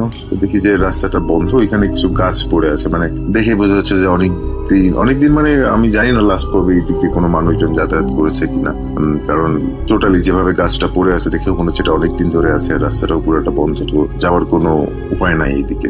আর ইভেন তো রাস্তাটা এত সরু যে ওখানে গাড়ি রিভার্স করা ছাড়া, মানে একদম ব্যাক গিয়ারে পেছন দিকে আসা ছাড়া কোনোভাবেই ঘোরানোর কোনো উপায় নেই আর কি। সো সে আর রাস্তাটা মোটামুটি একটু ঢালুর দিকে যাচ্ছিল, সো রিভার্স করতে দেখা যাচ্ছে যে গাড়ির চাকা আটকে আছে, বাট ওই জায়গাটাই ঘুরছে, বাট গাড়ি পেছনে আসছে না। আর ইভেন তো তখন আমার একটা সিচুয়েশন এসেছে যে আপনাদের মনে হচ্ছে যে ধাক্কা দিতে হবে, বাট ওই সিচুয়েশনে কেউ যে গাড়ি থেকে নেমে আমরা ধাক্কা দিব পেছন দিকে গাড়িটা আনার জন্য, এমন কারেজ কারো হচ্ছিল না টু বি অনেস্ট। তো যাই হোক সামহাও আমরা ওইখান থেকে বের হয়ে আসি, বের হয়ে মানে গাড়িটা ঘুরাইতে পারি। তো গাড়ি ঘুরে যখন আসছি সাডেনলি আমাদের যে অ্যাপসটা ছিল হাতে, তখন আমরা ওটা ফান হিসেবেই নিচ্ছি। তো এখানে সাডেনলি দেখা যাচ্ছে একটা রেড ডট, একদম আর ওটা খুব বেশ নয়েজ করছিল, সামথিং লাইক দ্যাট। লাইক তো যাই হোক আমরা ওটা নিয়ে তো আসিফ একটু ভীতু টাইপের, প্লাস আমার ওয়াইফ তো এটা নিয়ে বেশ ফান করছিল বসে অনেকক্ষণ। রিয়াজ আতিক ভাই ওদের কোনো কমেন্টস নাই, ওরা চুপচাপ মানে যে যা বলছে এরকমই। তো আমি মোটামুটি বললাম যে থাক, যাই হোক রাস্তা যেহেতু বন্ধ পাইলাম, সামনে বাধা পাইলাম, দরকার নাই যাবার, চলো ঘোরাঘুরি তো হইলেই বাইরে চলে যায়, যে বাসায় যে কটেজে যে 8টার দিকে আর কি। তো সাডেনলি হলো কি রাসেল ভাই গাড়ি ঘুরে, তো বললাম তুষার যখন গাড়িটা ঘুরলো আমরা বললাম ঠিক আছে আমরা যেদিক দিয়ে আসছি ওই দিক দিয়ে তো বের হয়ে যাবো, এখন আমরা বেশি দূর আসি নাই। তো সাডেনলি সে কি করলো, গাড়িটা শুধু একটা নির্দিষ্ট একটা সেন্টার ধরে, মানে একটা মাঝখানে বেশ কিছু গাছগাছালি, বাট মাঝখানে একটুখানি ফাঁকা জায়গা, যেমন ধরেন আমাদের বাসার আঙিনা যেমন হয় যে হয়তো বা গাছগাছালি, বাট মাঝখানে সুন্দর রাউন্ড একটা ফাঁকা জায়গা। তো ওইটাকে একটা সেন্টার ধরে গাড়ি তুষার শুধু গাড়িটা ঘুরছে মানে রাউন্ড অ্যাবাউটে গাড়ি যেমন করে সার্কেল করে সেরকম 2-3টা সার্কেল দিচ্ছে। আর যখন সার্কেল দিচ্ছে গাড়ির হেডলাইটের আলোয় জঙ্গলে চারিপাশটা মানে আরো ভয়ঙ্কর হয়ে উঠতেছে, মানে যে দিকটা আলো যাচ্ছে সাডেনলি আলো এবং চারিদিকটা অন্ধকার। তো এরকম করতে তো হুট করে কে সে এমন করছে কেন? ঠিক আছে, আমি বেশ সারপ্রাইজ হই।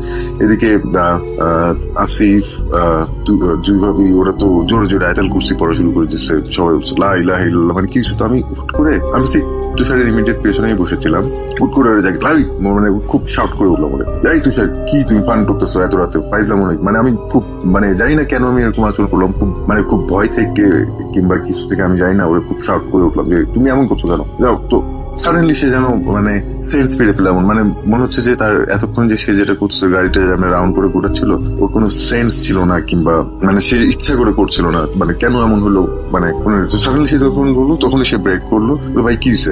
না তুমি এমন ঘুরতেছো কেন, মানে কি একটা অবস্থা। তো এটা বলতে বলতেই তার হেডলাইটটা যখন সোজাসুজি যে জায়গাটায় পড়ছিল ওই জায়গায় ঠিক দেখি যে একটা কাইন্ড অফ কবর কি না যায় না, বাট একটা মনুমেন্টের মতো ওইখানে লেখায় মানে একজনের নাম হচ্ছে ইঙ্গা মারিয়া। আমি যাই হোক আপনার সুবিধার জন্য আমি লিঙ্কটাও দিয়ে দিচ্ছি আপনাকে, আপনি এটা সম্পর্কে যেটা জানতে পারবেন। আমি এই কথায় পরে আসছি। তো আমরা ওইখানে দেখলাম এরকম একটা অবস্থা। তো দেখেই যখন সম্বিত ফিরে পেলো, তো আমরা যাই হোক ওয়ে আউট দিয়ে বের হয়ে আসলাম এবং মানে বলা বলেছে যে কি হইলো, মানে বুঝলাম না, খুব একটা বড় বাঁচা বাঁচলাম কিংবা মনে হচ্ছিল যে খুব বড় একটা বিপদ হতে যাচ্ছিল কিংবা এমন কিছু, বাট সামহাও আমরা রক্ষা পেয়েছি, জানি না আল্লাহর রহমতে। আমরা তো বেসিক্যালি বর্ষা, আমার ওয়াইফ প্লাস তুষার, ওরা যে এতক্ষণ যে জিনিসটা নিয়ে ফান করছিল ওরাও কেমন সবাই কোয়াইট হয়ে গেল, চুপ, মানে কারো মুখে কোনো কথা নেই, জাস্ট সবাই দোয়া কালাম করতেছি এমন। তো অন দ্য ওয়েতে গাড়িতে আস্তে আস্তে আমরা হুট করে সার্চ দিলাম, দেখি আমরা কোন জায়গাটাই, তো ওই জায়গাটাই সার্চ মার ওখানে যে একটা কবরের মতো দেখলাম, একটা গ্রেভিয়ার্ডের মতো জিনিসটা কি, হুট করে কেন আমরা এটা দেখলাম কিংবা এমন কেন হইলো কাহিনীটা। তো আমরা রাসেল ভাই আপনি বিশ্বাস করবেন না, এটা জানি না কোইন্সিডেন্স কিনা, আমরা যখন গুগলে সার্চ দিলাম ওই জায়গাটা সম্পর্কে, সাথে সাথে আমরা যেটা পাই যে ইঙ্গা মারিয়া হাউসার নামে একটা মেয়ে ছিল, সে ওইখানে মার্ডার হয় এবং মার্ডারটা হয় 1988-এ 6th of April। সে বেসিক্যালি সে একজন জার্মান নাগরিক, বাট সে সামহাও ওইখানে মিসিং হয় এবং ওই জায়গাটায় তার লাশ পাওয়া যায়। এবং রাসেল ভাই সবচেয়ে উইয়ার্ড থিং যেটা, যে আমরা যেদিন ওইখানে গিয়েছিলাম সেদিনটা ছিল 6th of April 2018, মানে basically exactly 30th date anniversary of her. Like এটা যখন আমরা দেখি আমরা মানে একজন আরেকজনের মুখ চাওয়াচাওয়ি করছিলাম যে এটা কি হইলো বা এটা কেমনে সম্ভব। আমরা তো আরেকটা জঙ্গলে যাওয়ার কথা ছিল, আরেকটা ফরেস্টে, তো আমরা ওইখানে ছিল আমাদের বাসার কাছে, আমরা ওইখানে যাওয়ার কথা, ওইখানে না যেয়ে আমরা স্কিপ করে আরো 1 ঘন্টা ড্রাইভ করে কেন এই জায়গাটায় তাই আসলাম এবং এই জায়গাটায় এসে এই জিনিসটাই কেন আমরা ফেস করলাম এবং ওই দিনটাই কেন 6th of April 1988। So Rasel ভাই আমি এখনো জানি না যে এটার কারণ কি কিংবা এটা কেন হইলো, আমরা নিজেরা গিয়েছিলাম নাকি আমাদের সামহাও এখানে নিয়ে যাওয়া হয়েছিল। I don't really have any clue about this, but anyway এই ছিল ঘটনা। আমি জানি না রাসেল ভাই এটা ভৌতিক কিনা বা এটা কি, আমি বলতে পারি এটা most weird thing happened with us. আর আমি আগেও বলেছি যে আমি আপনাকে লিঙ্কটা পাঠিয়ে দিলাম, আপনি ভেরিফাই করে দেখতে পারেন যে এই জায়গাটাই এটা হয়েছিল। সো যাই হোক এই ছিল আজকের ঘটনা, আর আমার কাছে আরো অনেক ঘটনা আছে, ইনশাল্লাহ কখনো যদি দেশে আসি আমার খুব ইচ্ছা ছবিতে এসে শেয়ার করবো। সো যাই হোক ভালো থাকবেন সবাই, দোয়া করবেন, আল্লাহ হাফেজ। আমি সাইফুল ইসলাম ঢাকার খিলক্ষেত থেকে বলছি। আমার গ্রামের বাড়ি হচ্ছে ব্রাহ্মণবাড়িয়া জেলায়। আজকে আমি যে ঘটনাটি প্লে করব সেটি আমার এক দূর সম্পর্কের আন্টির সাথে ঘটে যাওয়া। বলে রেখা ভালো, আমি পড়াশোনা কমপ্লিট করি আমার নানার বাড়ি থেকে। আমার নানার বাড়ি একই জেলা এবং একই উপজেলায়। তো রেস্ট্রিকশন থাকার কারণে আমি উপজেলার নামটি শেয়ার করছি না। ঘটনাটি ঘটে 2007 সালে, তখন আমি ইন্টারমিডিয়েট কমপ্লিট করেছি মাত্র। ঘটনাটি ঘটে আনুমানিক সন্ধ্যা 8টা থেকে 9টা নাগাদ। ঘটনাটির প্রত্যক্ষদর্শীর বেশিরভাগ অংশটার প্রত্যক্ষদর্শী আমরা অনেকেই ছিলাম, গ্রামের অনেকেই ছিল। তো তখন খুব গরমকাল ছিল। তো আজ থেকে 8-9 বছর পূর্বে বা 10-12 বছর পূর্বে লোডশেডিং এর পরিমাণটা একটু বেশি ছিল। তো ঠিক ওই দিনেও একই রকম ছিল, লোডশেডিং ছিল প্রায় সন্ধ্যা 6টার পর থেকে 8-9টা পর্যন্ত কারেন্ট ছিল না। তো আমরা গ্রামের মধ্যে সবাই বাইরে আড্ডা মারছিলাম। তো ঠিক তখনই আমরা একটা চিৎকারের আওয়াজ শুনতে পাই, চিৎকার, মা বলে একটা চিৎকার। চিৎকারটা খুব জোরে একটা চিৎকার ছিল। তো আমরা সবাই বলা বলি করছিলাম এত জোরে একটা চিৎকার কোন দিক থেকে আসলো, মনে হচ্ছে পূর্ব দিক থেকে আসছে। তো কিছুক্ষণ পরে শুনলাম যে একটা ছেলে কান্নাকাটি করছে আর কি, সে তার বোনকে খুঁজে পাচ্ছে না। তো সে যে বোনটার কথা বললো সেই বোনটি আমার আন্টি হয় সম্পর্কার্থে। তো গিয়ে আমরা সবাই দৌড়াদৌড়ি করে গেলাম, এখানে গিয়ে জিজ্ঞাসা করলাম কি হলো। তো সে তখন বললো তার ভাইটি আমাদের সমবয়স ছিল, আমাদের থেকে 2-3 বছরের বড় হবে। তো জিজ্ঞাসা করলাম কি হলো, ঘটনা কি, আপনি কান্নাকাটি করছেন কেন? বললো যে আমার বোন একটু ঘর থেকে বের হয়েছে প্রকৃতিটাকে সার দেওয়ার জন্য, তো এখন পর্যন্ত ঘরে ফিরে আসছে না, ওকে খুঁজে পাচ্ছি না। একটা চিৎকার শুনলাম, চিৎকার শোনার পরে আমি ওকে খোঁজাখুঁজি করতেছি কিন্তু কোথাও খুঁজে পাচ্ছি না। তো বললাম যে আমরাও তো চিৎকারটা শুনেছি, এখন কোন দিকে গেছে, এখন আমরা আপনাকে একটু হেল্প করতে পারি খোঁজার জন্য। তো আমরাও খোঁজাখুঁজি করতেছি অনেক দূরে। তো বলে রাখা ভালো রাসেল ভাই, আজ থেকে 10-12 বছর আগে কিন্তু মানুষের যে ওয়াশরুম যেটা সেটা কিন্তু ঘরের কাছে থাকতো না, মানে একটু দূরে থাকতো আর কি। এটা ঘরের পাশে থাকাটাকে অনেকে আনহাইজেনিক মনে করতো।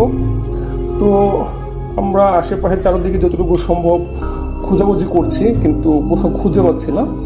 তো তার ভাই তো প্রায় পাগল প্রায়, কারণ তার খুব আদরের বোন ছিল এটি। তো খোঁজাখুঁজি করতেছে।